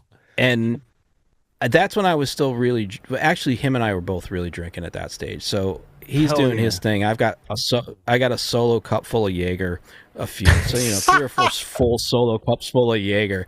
I'm a handful. And so, oh yeah, dude, and we just sugar content. That's my boy. Brutal. Yeah, well, and the drunker I got, the funnier it got. And I've known Tom Kiefer from Cinderella for a very long time, so even Tom was like, "Yo, bro, you gotta slow down a little bit." And we just had fun, man. And then when we would do like Guitar Center Christmas parties and stuff, we would play as a band we'd call it Neckabilly. So we'd pay like Tellys and play goofy shit, and just that's my boy, man. And you know, I occasionally give him guitar lessons, but that's not. What did he think when he saw you're playing? Because these are 2 totally different ends of the spectrum. When he first heard you're playing, how did he first hear you're playing, and like what was his reaction to it? Because that's probably pretty cool. He thought I sounded a lot like Sean Lane and Guthrie Govan, surprisingly, because I used to just sit in Guitar Center and rip. Not to show off, just because I was bored. Like, sometimes, you know, you'd have 3 people in the store, there's nothing to do, and I would just go grab somewhere and just keep my hands in shape. Like, I always thought there was still going to be a gig around the corner. You know what I mean? Like, I never wanted my hands to get out of shape, and I was constantly still fishing for gigs. And so, first time he sat down and heard me play, he was like, Jesus, you can actually really play. I was like, thank you. Because he had heard like kind of the stuff from the staff and from other people. And like, you know, you got to understand, online isn't really a big thing yet, in the sense of it's 2003, like YouTube and that stuff's going, but it's not at the level where it is now. Like I threw a few things, like one of my Guitarmageddon performances I threw up, and some of the Kid Havoc random stuff. But the only reason I put the Kid Havoc stuff up is I was tired of people asking me for demos. Like, hey, can I get a copy of that demo? I was like, dude, it's all on YouTube. Just download, you know, it's free. Which was a mistake. I should have charged people. And we started getting together because speed isn't his thing, but his hybrid picking is insane. So like he taught me how to hybrid pick better. And like we would just have these amazing fun things. And then as I'm teaching him the songs, we're like doing different stuff. And, you know, the big joke was I was always going to end up in Poison in the Well as the second guitar player. That was always. I would have. Oh my God. I would love that, dude. That would be so wild. You know what, man, I have so much fun with those guys. Whenever they come to town, I go and hang out and like, you know, and even when he was doing stuff, because he was TM for Sleigh Bells for a while, because Derek plays in Sleigh Bells. Are they still? Is he still doing that, Scott?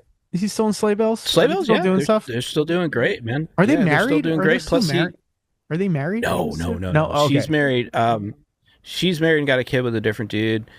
And they're great, man. I love. They're so much fun. And they treat me so well. Derek as well. Derek is like another dude who's just like family. He's great. And, great. They work so well together.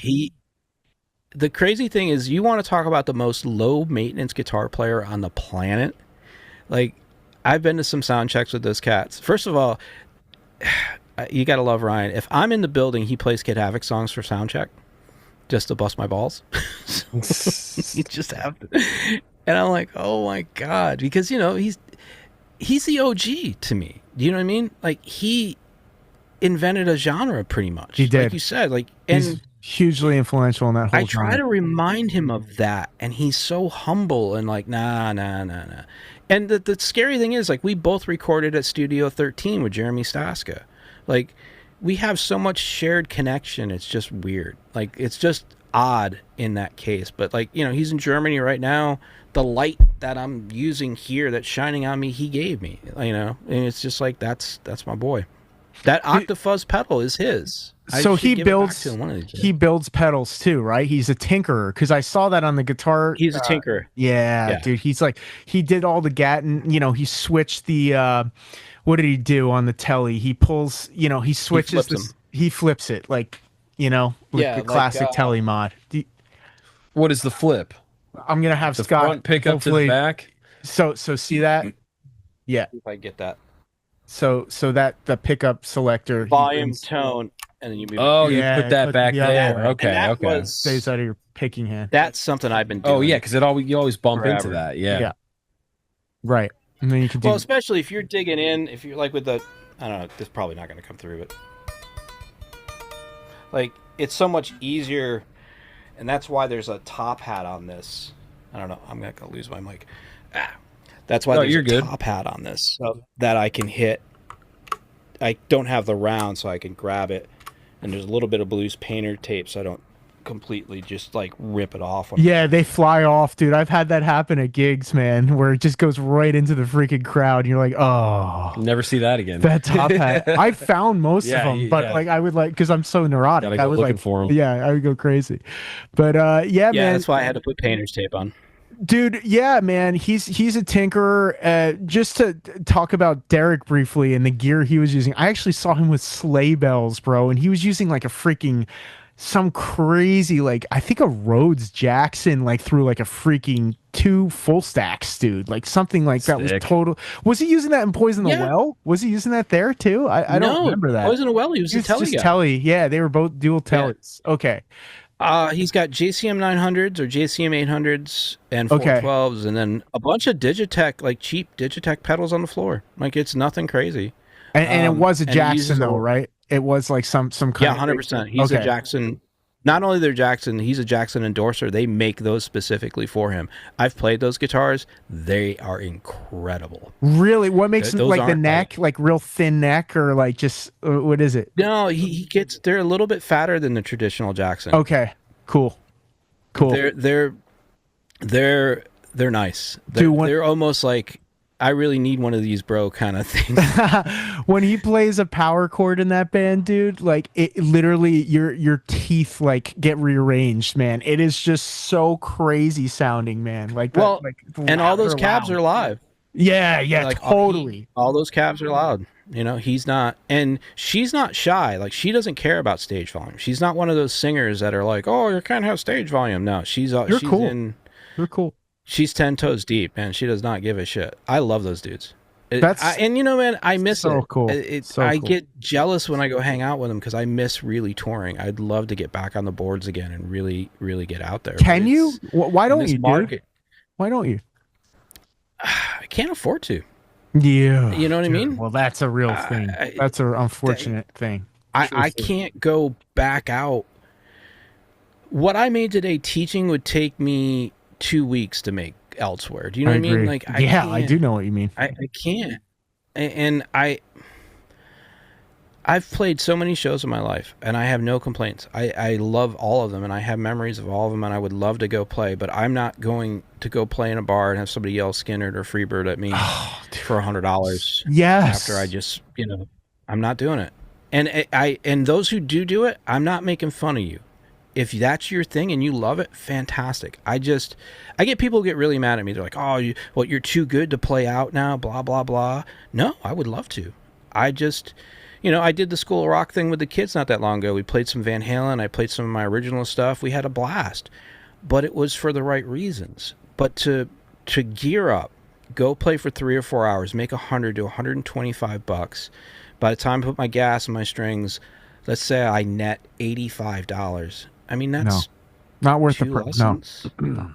We have this talk. I mean? Like, yes, we have this conversation in Nashville. Yeah, we talk about it over and over again, man. And it's so oversaturated down there. They built too many stages in Nashville, and so you can't like the people the patrons that come to these bars don't tip anymore because you enter a bar and there's 4 levels and there's a band on each level, and it's like, well, okay, I guess if you find your band when you're down there, and I try to steer people that come into town, like go see my buddy Monty and the Monsters. My buddy Andy is just a shredder of a guitar player. He's been on the show. I think he's dude. Like, just look for Andy Jones. But he just Broadway Dracula. Yeah, Broadway Dracula. He's just a freaking. Oh, I know exactly who that is. Yeah, he's so like green, neon green, like rusty Cooley shred. I'd say he's a Florida guy as well. Yeah. Is he really? Oh, okay. I'll have to rewatch the episode, but I was just talking with Andy today, and he just told me that, you know what, man, they the bar told us they're going in a different direction. We're going more country. So, and what they specialize in is like 80s, 90s hard rock. They play note for note solos. They do it perfect. They probably do it better than the original guys. They do Rush, Dream Theater. They mix it up. They do really, they're high level musicians, these guys, and they built this whole show around this girl. Her name is Monty, super smoke show singer, beautiful girl, great pipes, and they said, no, we want country, and so they got the boot, man. So then I think they found another place that would take their show, but they've been building this thing up for years, and when it's hot down there, but when it's slow, it is depressing, bro. That's not that's not the way, dude. So like, this is a revelation that Drew and we've been talking about this a lot lately, and maybe it's something good to bring up here. I mean, really, like, and dude, you've done everything. I've done everything with that type of stuff. Yeah. Like, I've played in every gig imaginable and probably every genre and like every type of gig. And at this point, I am more fulfilled turning down almost 90% of those gigs unless they can pay my rate. Like, I do not want to go out because Christian's like a very experienced player, and so are you, Scott. And this he'll get a gig offer, and it's I don't know, an up and coming like 20-something female vocalist, and hey, it's, can you learn these 40 songs by next week? We're gonna pay you $150. And Christian was like, hey, should I take this gig? And I said, fuck no, dude. Tell them your rate is $350, and if they can't pay it, then you're not the guy. Like, when I first, you've just done too many things to take a gig like that. Was my point. No, he was right too. When I first got here, I just wanted to make a name for myself, and I was taking like these Broadway gigs, and then I was going and playing in alley taps, and like, dude, I play with some unreal musicians at alley taps, and I would still consider doing some of those, but like, I was playing with like every, not only was I learning cover stuff, but I was learning like original tunes, and I'm totally off book. I won't show up to a gig playing a chart ever. Everything will be internalized. I'll know every part. Same. I will crush 100%. The gig. If I take the gig, it will be a crush job, or else I won't take money for the gig, truthfully. Yep. So those gigs, like, to learn like 4 hours of music, okay, and to put in the time, I'm used to getting a very high rate with like the bands that I've played that I play with, and like some of these high level, like, again, the Dueling Piano Company, like, dude, we're making money, man. We wouldn't be doing it if we weren't. Exactly. So like, they're good business people. So like, here I have seen like the total opposite, like just people who will accept anything, and people who are, might have a rough story, and they got to play, and they got to take whatever they can get. And like, I said to Drew like last week, or just reaffirmed it. I mean, he's always been he's been doing his thing, like trying to literally build your own church. Like we are working hard at like our own like fusion record right now. We're trying to like get our original music like really putting more time well into I think that's my take on the whole thing, and I've never really done the Broadway thing. I've sat in a couple times and I've ate shit before down there on a couple occasions, and I've learned, hey, here's a 10-song medley, here's another 10-song medley. Worst. And I've had to chart out medleys on an entire. I've done that. I've prepared for gigs. I almost went out with this guy named JJ Lawhorn. He was like a country rap guy. I almost did his gig, but I got some really weird vibes going into that. And I said, you know what? Is this a guy I want to ride? No offense to him. Like, I mean, we just aren't cut from the same cloth. And I was like, do I want to ride in a van with this guy for 12 hours to Virginia and play a gig? And I was just like, I don't know if this is really I don't know if this is my guy. He treats me like he at arm's length, like he's not so sure about me.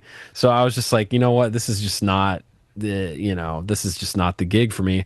But my whole take is, why don't you just every year or even every 6 months put out a record or an EP, couple it with video stuff, play in your friends' local metal and hardcore bands or whatever, and after about 10 years of doing that, you'll have dozens of recorded material out, and I think you have a better chance of making it doing that than going down on Broadway. And the other thing is, you can do both. If you really want to, you can do both. It's very hard to do both because the Broadway thing really sucks you in. Once you get a little bit of that money, maybe you make $1,000 one week or maybe $2,000. Right. Then it's like, then your own stuff goes on the back burner. I think diversification is really the way to go. I mean, Andy Jones was talking to me like, I think I want to do the YouTube thing. And he's been talking about that for a while. And I'm like, dude, just turn the camera on and record yourself talking about what it's like to play on Broadway. And you probably had more views than I have on my YouTube channel where I'm making progressive metal, music or whatever. So those are just my thoughts on that. So, but you said the most important thing. And for kids, if there's kids watching this or younger players or whatever, you have to be a good hanger. You won't work. That's it. You can have all the chops. You can have all the chops in the world. The reason I'm still getting gigs at my age at doing NAMMs and other things is I'm also a good hang.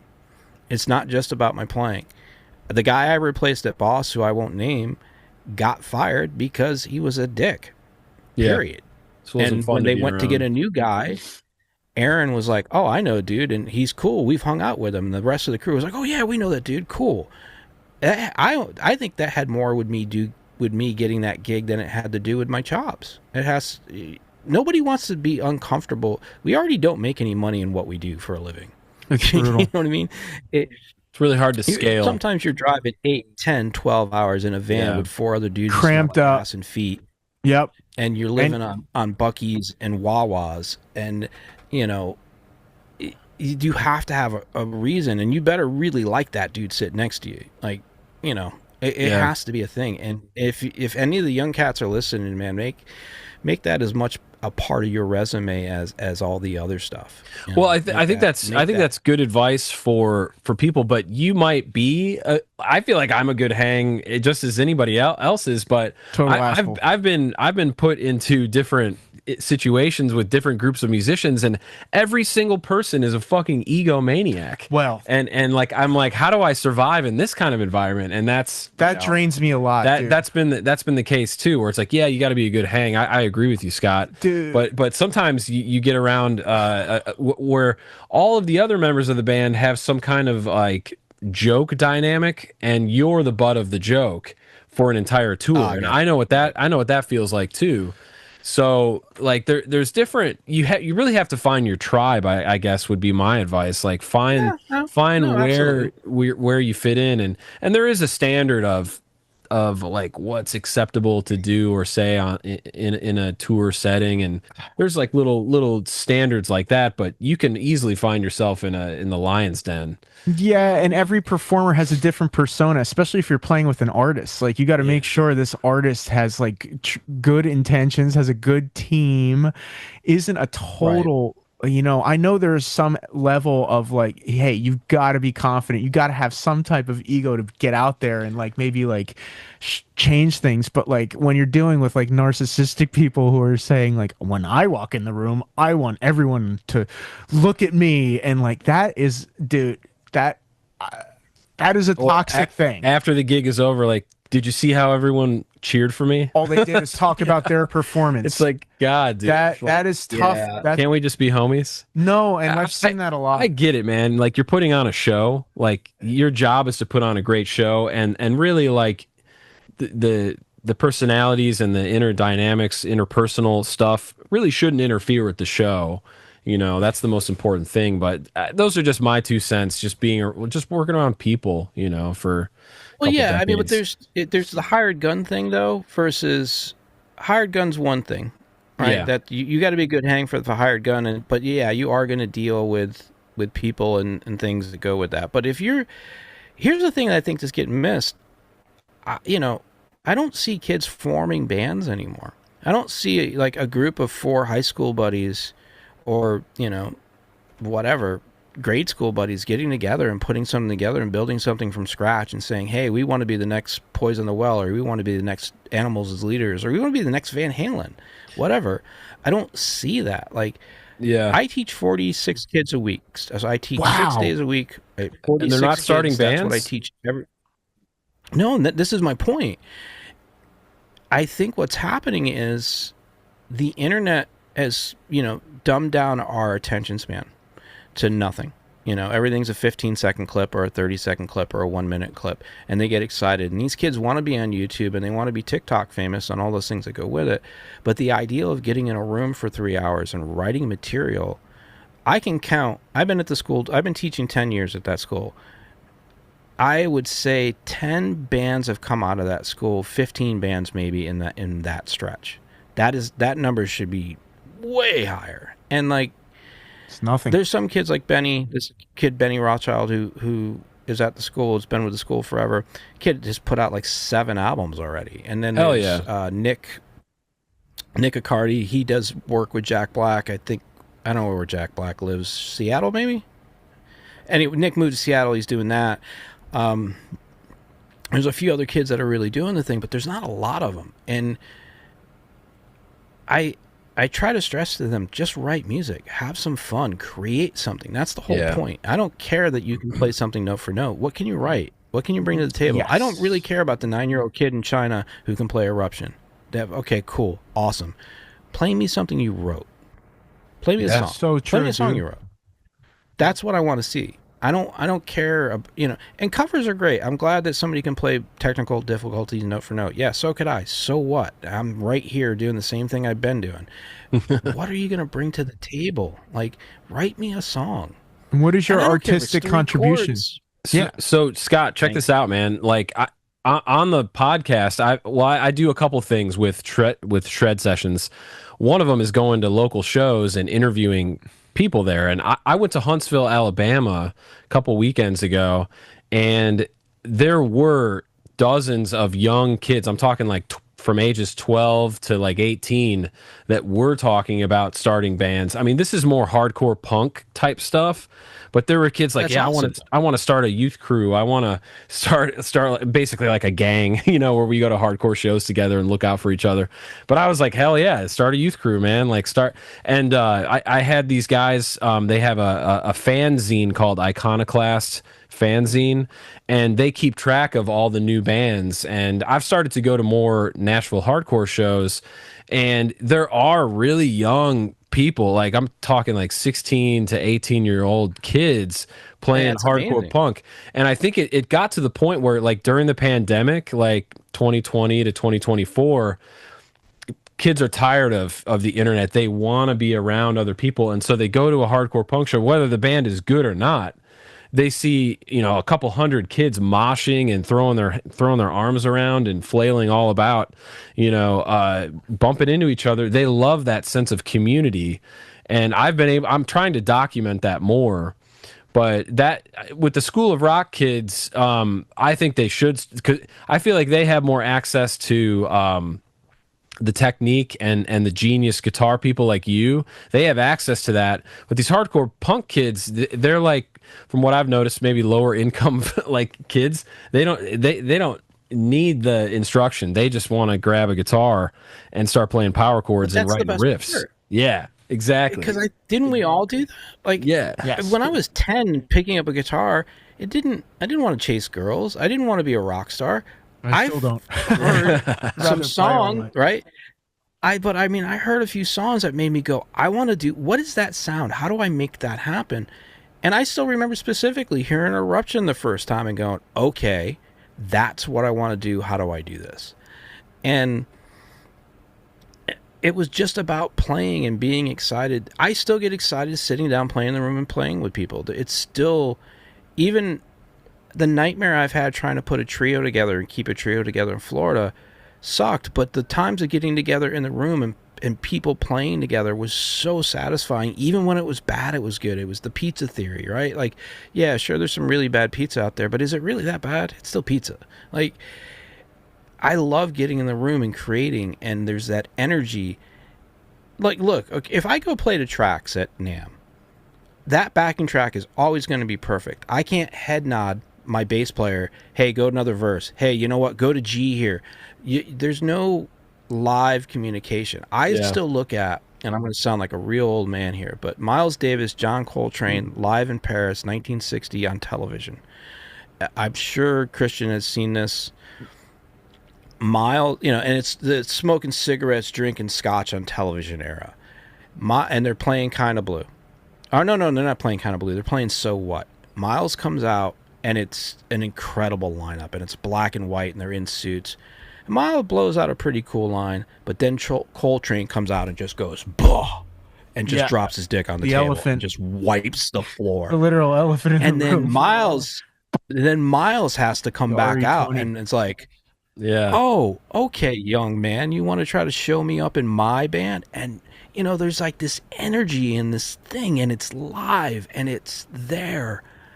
That's always been the thing, and I'm trying to get kids to understand, to enjoy those little moments. Like, you're at a school rock rehearsal, play for 5 minutes, jam over something, make something up, just create, and you'll feel better. There's nothing that can, there's not a day that is ever going to be so bad that me sitting down and playing something isn't going to make it better.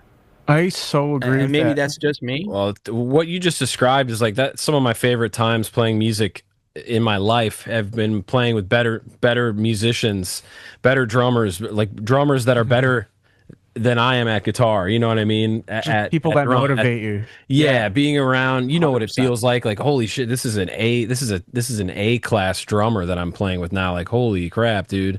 And then you sound like a total badass when you're playing with a musician like that, I love that. Well, I mean, water finds its own level, right? So I always say this to kids: if you're the best player in the room, go find a new room. Yeah, find in that next room and go play live, dude. You gotta play live. You cannot just do it in the bedroom. You have to have human connection and human interaction to speak the language of music. You cannot just do it to a camera, man. And to really get the true brilliance out, I believe. And think about it. You've done this. You've played NAMM. How many guys come up and you throw them up and put a little volume on them and they don't know what to do? As soon as there's any sort of like level. 80 dB, 90 dB, and they're like, whoa, I don't know what to do. Like, no, it's amazing. It just drives me nuts. I was gonna say, the last NAMM I was at, I actually played. Dude, I played my entire prog metal Sight Harvest, like jazz fusion. I played that EP. I threw Patrick on bass, dude. And I was shit. I was playing through that big. That was like when the last NAMM I was at was when NAMM was in the summer. It was June. And I wrote that record with, that was the drummer in my old progressive metalcore band, Circuitry, who is now playing in Acacia Strain and N, and who is a brilliant producer as well. But like, we wrote this like kind of Meshuggah Holdsworth type of like real prog, like just evil, heavy jazz fusion record. And it was like 2 weeks old, and I was like, Joe Coetzee, I was like, hey man, I'm gonna demo like I'm gonna demo a lot of these new pedals, these .9 pedals, like by playing this whole record live because I used these pedals to record this record. He's like, absolutely, in the Joe act. He was like, and he was so cool with it, man. And Patrick, I threw him on bass, and he learned like we rehearsed for this, and like, dude, I played that full set in front of everyone at NAMM, man. Like that's stuff. And Strandberg let me, they gave me the loaner. Yeah. The purple guitar, which they let me keep because they were so cool. Because they Nice. knew I exited Eventide, and they were just like, "Dude, here, take this." But dude, doing that live in front of the most discerning, you're at NAMM. It's all geeks. You're playing loud. Yep. You're playing in front of people. It's a way different experience, dude. Like that's a lot of pressure. You know what I'm saying? And to make all these pedals sound good in while you're trying to do that, bro, what's that like, man? That's why we have. That's how we get the job. Do you know what I mean? Yeah. You want a fun NAMM story? Not to play the one-up game. No. Steve Vai's getting. You've got me beat, bro. I mean, that was no. But like this particular NAMM, I have to pretend to be Steve Vai. That's why I was hired. I was hired to pretend to be Steve Vai for the release of the Tone Capsule. And I don't know if you've seen that one picture where I'm standing in front of 8 Waza full stacks. Yes. Yeah, I have. Of course. Okay, so I'm playing on this stage. That's the Steve Vai stage, so to speak. We build a pedal board based around this, and I'm supposed to play a little bit of Steve Vai style stuff when we talk about the Waza head. So it's like 7 a.m. or 8 a.m. It's one of those crazy NAMM mornings. And, we went out the night before and got just tore up. Because that's what we always did. Yeah, you and can't even function. I'm wiping the crust out of my eyes. I've got this telly with me.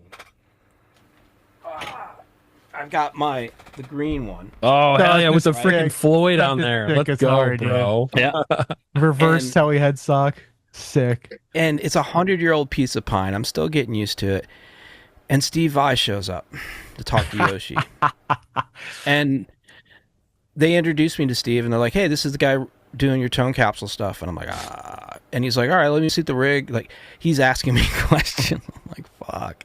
And so, I've got to be impressive in front of Vai. And then the rest of the show, we're playing at a crazy volume, and those stages are all live. So we've got a drummer on one stage, I'm on one stage. It's all bleed. Alex Hutchin is across from me, and we're playing a medley during all that.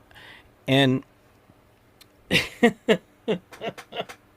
it just gets so crazy the way that goes. So where this is going, Steve Vai is there to award Yoshi a Lifetime Achievement Award from NAMM for Boss. They come to me the day before and they're like, Scott, we want you to play background music during Yoshi's thing. I was like, what do you mean play background music? They're like, yeah, just do that improvised shit that you do with the volume swells and stuff. What? Yeah. And I'm like, well, can we at least do like a run through? No. Oh, by the way, here's your brand new GT1000 that's not out yet. You got to use that. That's a NAMM story. I go in my room. Yeah. I literally go in my room with a set of headphones. I program a bunch of stuff, and I go do a bunch of minor nines, C major nines, swelling stuff, and we pull it off. And it makes the interwebs, and everybody at Boss and Roland are stoked, and they're happy, and Yoshi's ecstatic, and the crowd is gone nuts, and Guitar World loves it, and I'm just like... Don't ever do this to me again. It was so nerve-wracking. Like you said, and for me, here's my shot to show off in front of Guitar World, guitar player, but I can't show off too much because it's Yoshi's award, right? It's Yoshi's moment. It's not mine. Yeah. Like, you've got to work this crazy thing, and it ended up being amazing, and then we went out and just got tore up again. So, dude, Jeff got... Yeah, it was nuts. I guess they got rid of Summer NAMM, right? They don't do that anymore.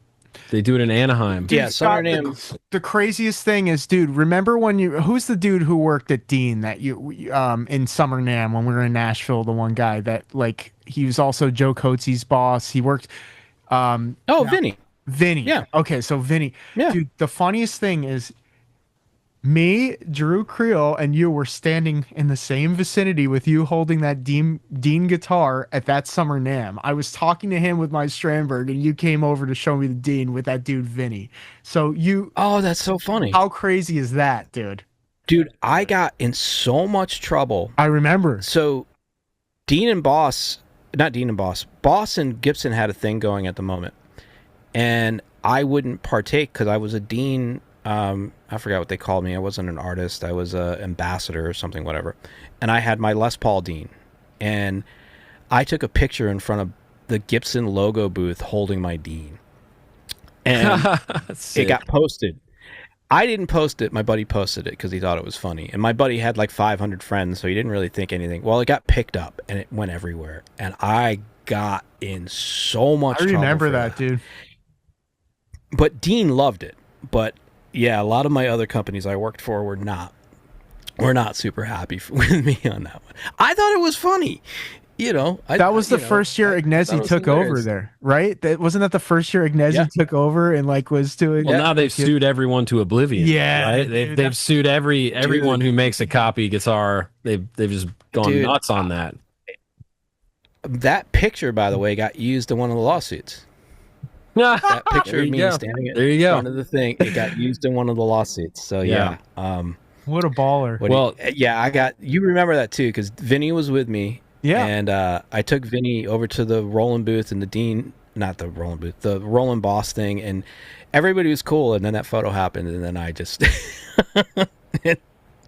it took a minute. I got in some trouble for that, but it's been since smoothed out. And you know what? That's still one of my favorite guitars that I own. That guitar is ridiculously good. So I got a fun one for you. So can you rank the following guitar players? And if you need to write them down, you can. But rank these 5 players: Warren DeMartini, George Lynch, Eddie Van Halen, Jake E. Lee, and Yngwie Malmsteen. Mm-hmm. I've done gigs with all of them but 2. I never got to play with Eddie, and I never got to play with Jake. So I'm going to go personal. Number 1, Eddie, just because Eddie changed everything for me. My tapping ability comes from that. My humbucker with a Floyd comes from that. Number 2, I got to go Yngwie, because Yngwie sent me back to the shed just as much as Eddie did. And getting to play with my hero and being afraid, and then him being the dude, being the guy is incredible. Then this is where people are probably going to get mad at me. I'm going to go Jake. Jake's the best guitar player Ozzy ever had. I don't care what anybody says. Wow. Let's go. Wow. Jake is the best guitar player he had. There's Jake's stuff. I can play anything from Randy, Gus G, Zach. Give me 5 minutes, I'll figure it out. Jakey's stuff is hard. Why is it so hard? And because he plays enough by the rules, but not quite enough. So where everything with Randy Rhoads is diatonic. Everything. Crazy Train. A major, F sharp, natural minor. I don't have to think about it. Find my boxes. Here we go. Let's go. Every one of his solos is inside those boxes. Those riffs are inside those boxes. No problem. Zach, it's pentatonic and blues. Forget it. Gus G, same thing. He's all diatonic. All great players. Please do not get any of that wrong. Jakey has a funky blues swag to him that just gets the shoulders moving, and there's like Badlands, forget about it. Like Badland, those 2 records with Ray Gillen are just incredible. There's something about Jakey's feel and fire. Then I got to go Warren. Did a bunch of shows with Rat, got to see Warren on a regular basis from side stage. The records don't do him justice. He's a motherfucker. He's sick. Flat out. Miles Davis level motherfucker. There's something about that cat. Did shows with George. Done clinics with George. George is 5. Ouch. I've seen... Oh, God, I'm going to get in trouble for this. When George is on, he's amazing. When George is off, he's terrible. Yeah. And I don't mean like a little terrible. Like he's like, oh my God, who let the homeless dude play the guitar? There's 2 variants of George. And I've literally done the booth with him at Stone Tone Floyd Rose. I spent a week playing with him and Chris Poland and had a blast playing with Poland. Poland never Chris Poland, yeah. Great player. Totally underrated. An incredible person. Just, George God, I gotta do this careful. New George, without a pick George finding his spirit and his soul, I'm not a fan. I don't get it. Old George Dawkins, Mr. Scary, Under Lock and Key, that George was phenomenal. But that's why he's 5 and not 3. Cool, exotic, like, choices of scales and stuff. Like, very cool tonalities from back in the day that, like, he bent my ear, George Lynch. Like, I absolutely. He has no idea what he was playing, though. Yeah, I know, it's awesome. Like, he legitimately has no clue. I remember having conversations with him talking about stuff, and he doesn't know what he's playing. Dang. Or he's just a complete liar. You ever see the hang with him and Dave Navarro where they're going and trading licks? Oh my God. Dude, it is one of the funniest. If you're a guitar player, it is like, dude, it's like almost like Bill and Ted's Excellent Adventure, because they both have no idea what they're talking about and they're trying to describe what it is, and it's just like sounds like a Metalocalypse episode. Dude, it's awesome. Dude, and I love both of them. I will give you a George story. Ready? So I'm doing demos for Stone Tone Floyd Rose at the Stone Tone booth. And the booth is myself, Chris Poland, and him. Chris and I are doing the heavy lifting. George is doing autographs and a once-a-day demo, and Jeff Loomis is hanging out. And Jeff's my boy. Jeff's just a good friend, but he's an endorsed artist with both Stone Tone and that, so he's coming by just to sign, but he's not playing. George has a laundry list of demands for gear. This long, right? And I'm responsible for hitting up every person I know in the business so we can get this stuff borrowed, because we don't have money to rent gear.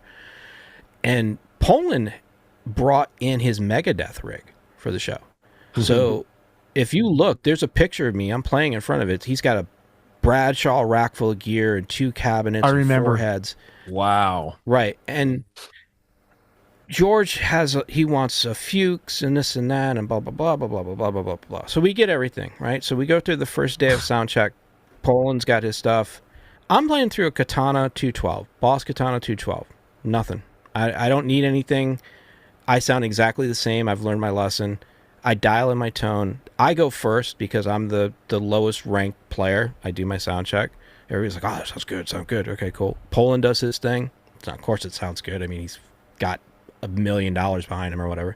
Lynch is struggling. He can't get a sound. So guess what? After all that gear that we borrow, beg, steal, guess what rig he plays through? Yours. Katana. My Katana. Yep. On my exact setting. He changed nothing. And guess what? He sounded like fucking George Lynch. He didn't sound anything like me. So if you watch any of those videos from him, yeah, but if you watch any of those videos of him playing that booth, he's playing through my Katana with nothing. And it's crazy when you start thinking about stuff like that. But the Poland rig was amazing. I played through it, but it had too many. You need to know that rig to play that. Yeah. That's a custom rig that was built a decade prior, or 2 decades prior, or something like that. Yeah, probably 2 decades prior. Yeah. Yeah. I mean, it's just the legit Megadeth. So you got to hang on to his epic fire breather rig. Well, dude, you want to talk about having fun? Go ahead. Oh, I was just gonna say, on that point, real quick, like, dude, you have to know those rigs if you're gonna play them. Like, I just saw Steph Carpenter's rig that Dave Friedman built him to. Dude, it integrates there's 3 Uberschalls, there's a freaking Helix and an XFX 2. He went back to tube amps, right? So he's got to change all of his shit around. For almost every tune except for like 3, which have like XFX patch, which is probably something from Diamond Eyes because more genty. But like, dude, he's got like all 3 Strymons. He's got an H9. It's like, dude, it's almost like Rigs of Dad, dude. Like, it's like a freaking cartoon. Like, do you need that to sound good? I say no chance. No, I mean, here's the thing: is I cooked Chris up with a Katana head, and that's what he did the Kings of Thrash with.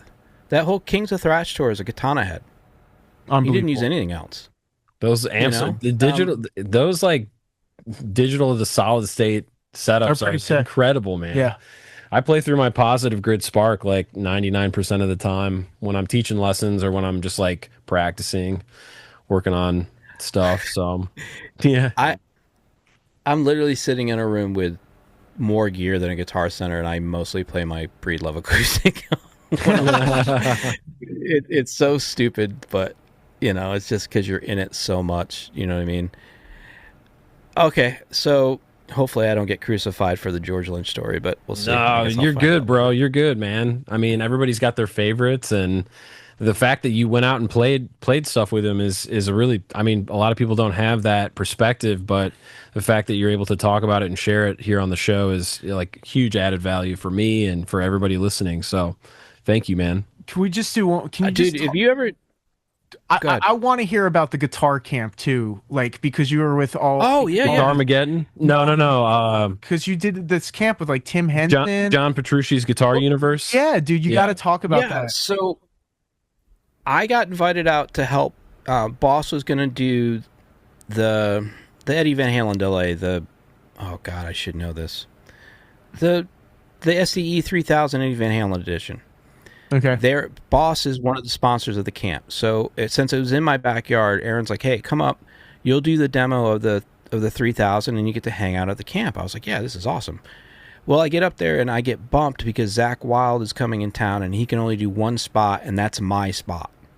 So obviously I'm losing that spot, right? And no big deal. I don't care because I get to go hang out at this camp all week.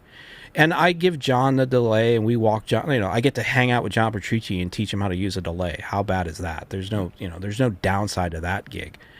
But every day is Guthrie Govin's got a thing. Tim Henson, Scotty, I don't know, LePage is his last name? LePage. LePage, Tosin, all these cats are there, and my job is to make sure all the amps are working and answer like basic questions. And then Doug Doppler is there teaching. I can't remember the dude from Premier Guitars. They're also teaching. And it was amazing because I got to a couple things. One, I'm a huge Polyphia fan.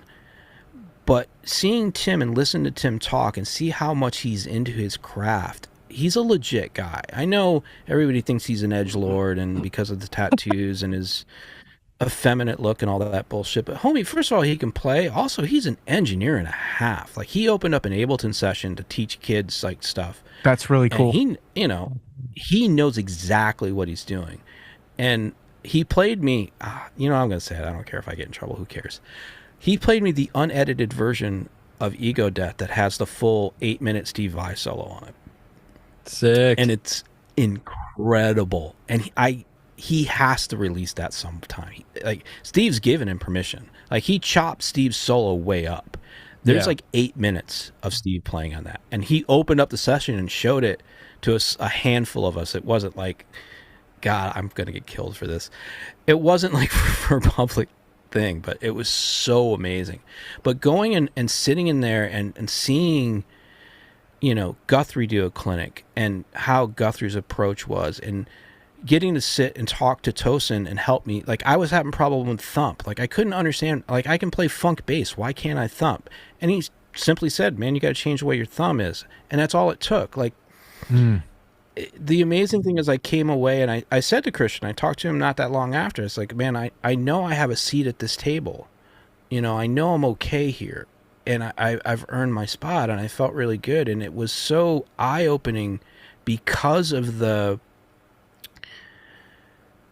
you had Jason Richardson there with Luke Holland, and they were killing it.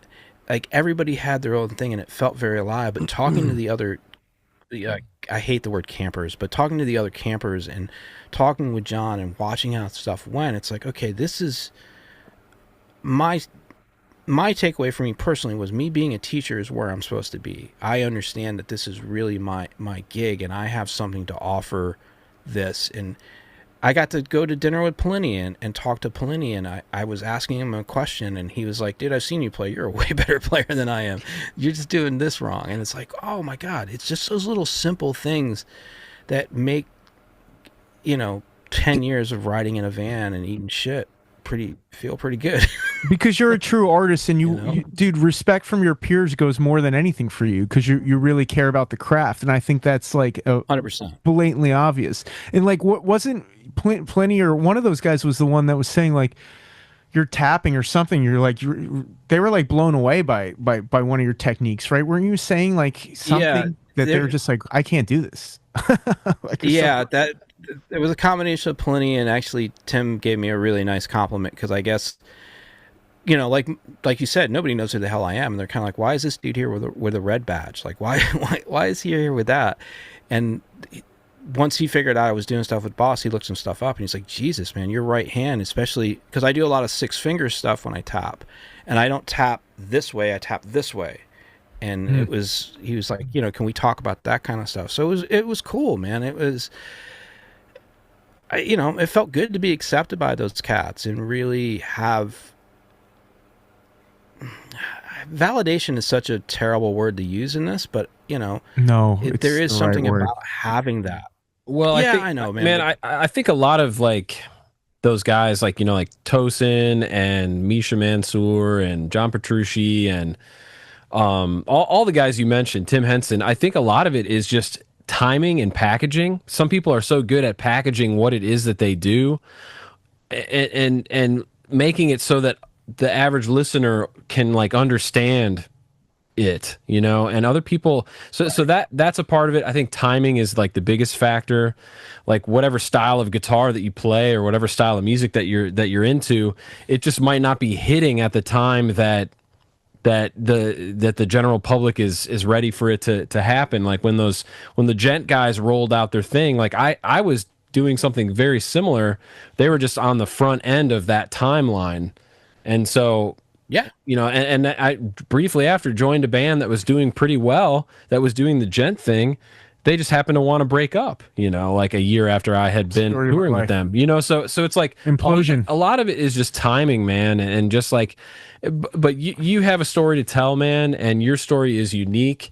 And like the one thing that I took away from listening to your music when I was walking my dogs today was like, man, this is undeniably great guitar music. And to me, it was like I was hearing the truth, you know, of who you are as a player and your background and all of the technique.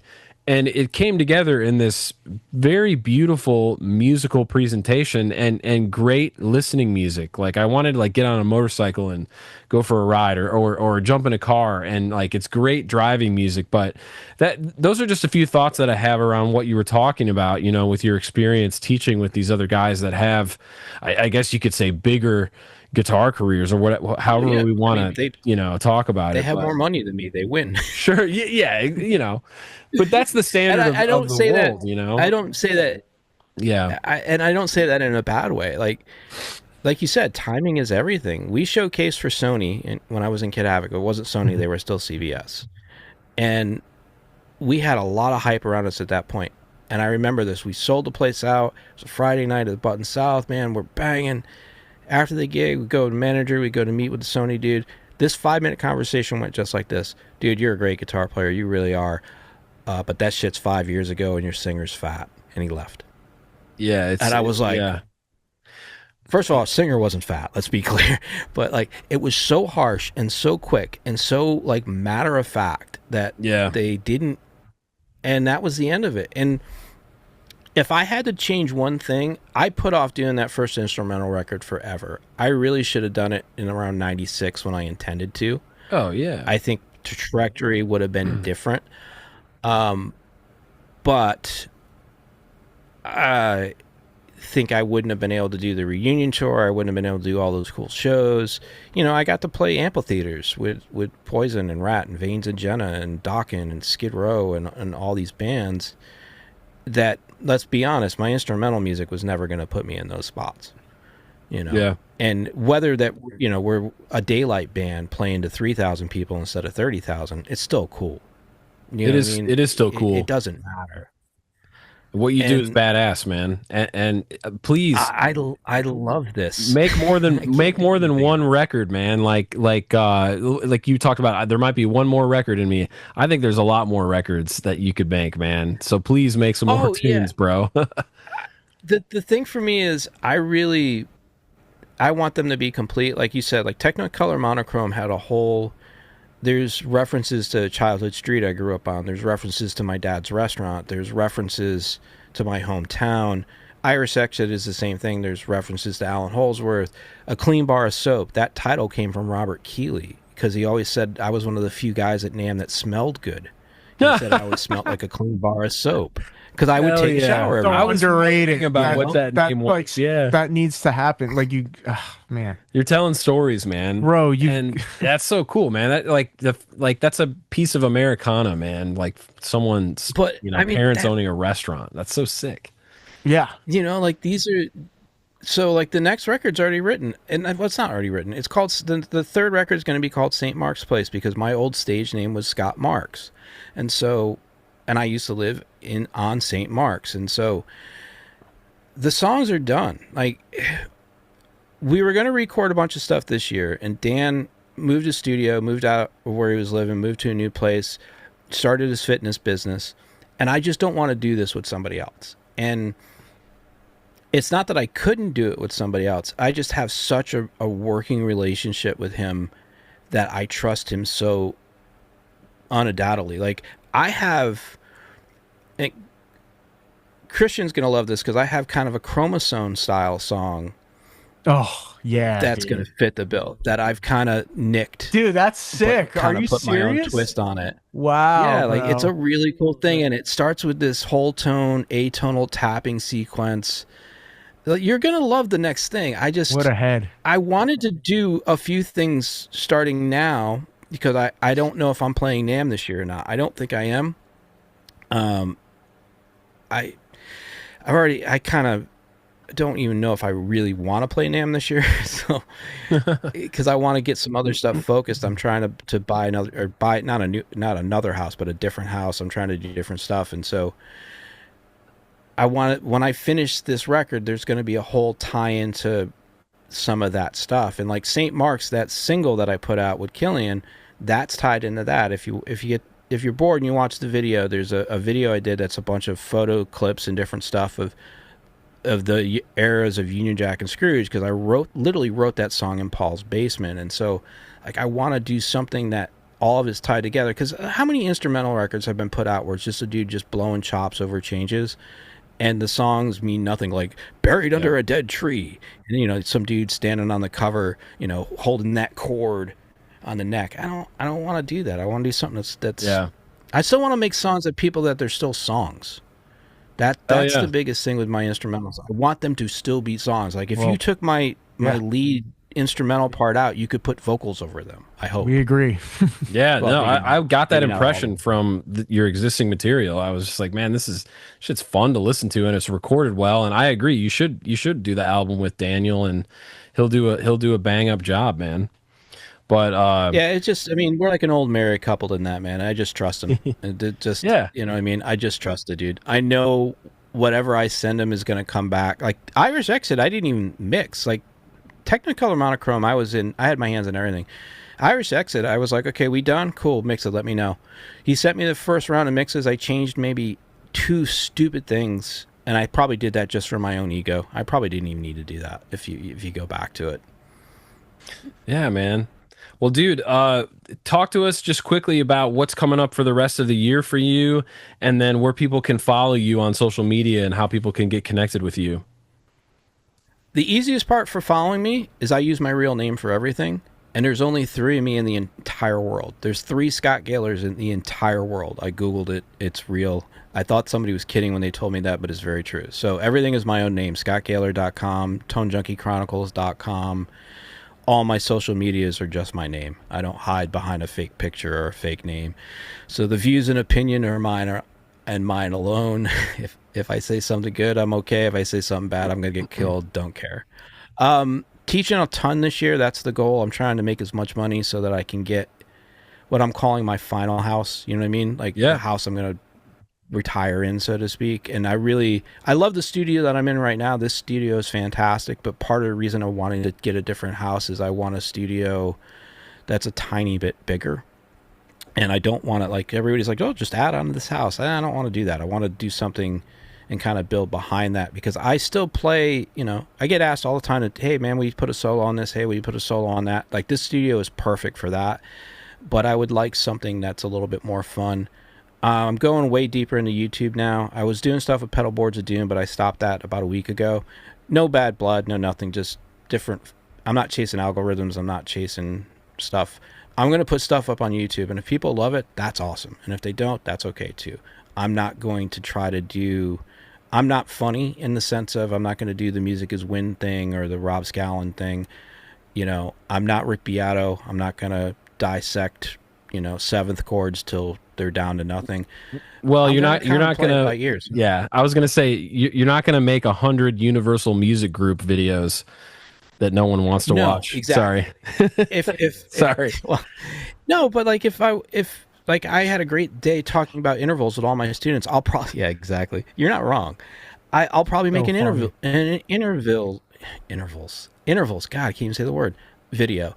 Yeah. Or maybe I'll talk about how I combine pentatonic into blues into half whole diminish in one single box, so you don't have to leave the shape. That. That's a great video, dude. You know, that's a great gateway video, dude. Yeah. Do it, man. Yeah. And we've talked about that. Like, you know, that's one of the things I think Christian and I hit it off so well. Like when we first started nerding out about stuff, I remember sitting at the table and watching Joe's eyes glaze over because we're talking theory, and they're just like, what are those two talking about? I think the thing with theory is, like, even though there's other videos where people are teaching the same stuff as you, someone might actually like the way that you explain a concept and the way that you teach something better than another guy that already made the video 10 years ago and it's already on YouTube, right? I agree with that. That's my take on that. I think too, the one thing I bring different than I think most of the YouTube teachers will do is literally, God, so I've been at School of Rock 10 years. If you average 40 students a week for 10 years, what is that? 4,000? I don't even know. I can't even do the math. That's a lot of lessons. Yeah. That's a lot of being able to break something down so somebody can understand it. And also the biggest thing, you know what? Advice to anybody who teaches: teach to your student, not to your ego. Your student may not want to be you. Okay, your student may just want to be Kurt Cobain and not Eddie Van Halen. So teach him to be Kurt Cobain if that's what he wants, because then they'll get, once you plant the seed and they get the bug, then you can give them more stuff. Don't teach for your ego. Teach for the student. Amen. And I see too much of that, man. And you know, a student doesn't care that I can tap with 6 fingers. Some of them do, but most of them don't. they want to learn what they want to learn, and so please do that. So yeah, I'm working through that. I do have some commitments. I got some videos I need to do for Boss. I've got some videos I've got to do for Two Notes, and nice. Oh my God, I'm forgetting somebody. I have videos for somebody else. Are you making a plug out effects video?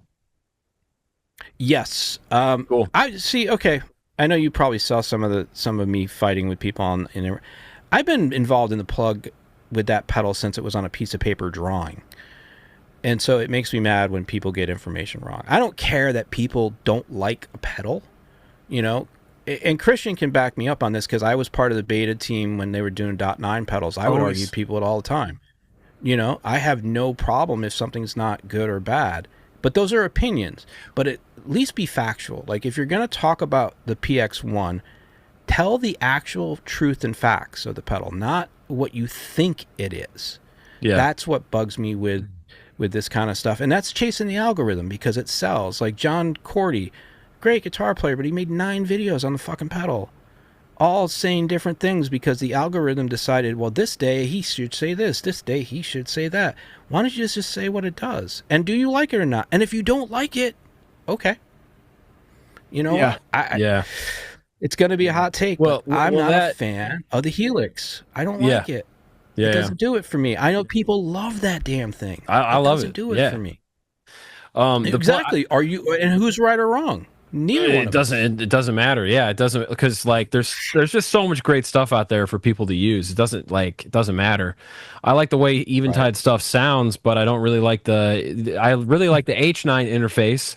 But I bought $1,000 H90, and it was like the dumbest experience. I felt like an idiot using that. I was like, this is a terrible experience, man. God, I mean, like you were on the beta team for that. You know, I mean, dude, probably get in trouble for that. I don't care. I mean, like working with those engineers is horrific. The concept of the H90 is so awesome, man. And you're telling me I have two H9s in one, and I can do like 10 times the thing, but they're not coming to it from a playing standpoint. Yet we bring all of these player perspectives. Like when you have someone like Osnoy that is like a pedal guy that uses pedals every day, saying, "Hey, man, like I don't know what to do with this." Yeah.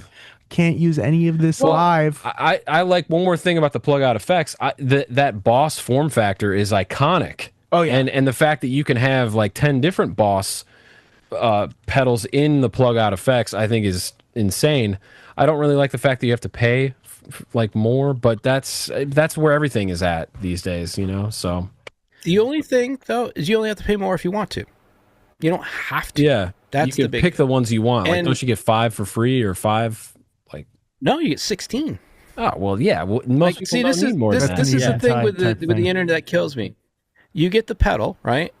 You also get the $25 power supply. Everybody's forgetting that. So you get a $25 power supply. You get the pedal, okay, and you get 16 plugins. So let's say we're doing the math. You got the pedal. Average Boss pedal is what, 150? Yeah. Then you got 25 for the thing, so that's 175. Then if you do the $10 per plug-in thing, that's 160.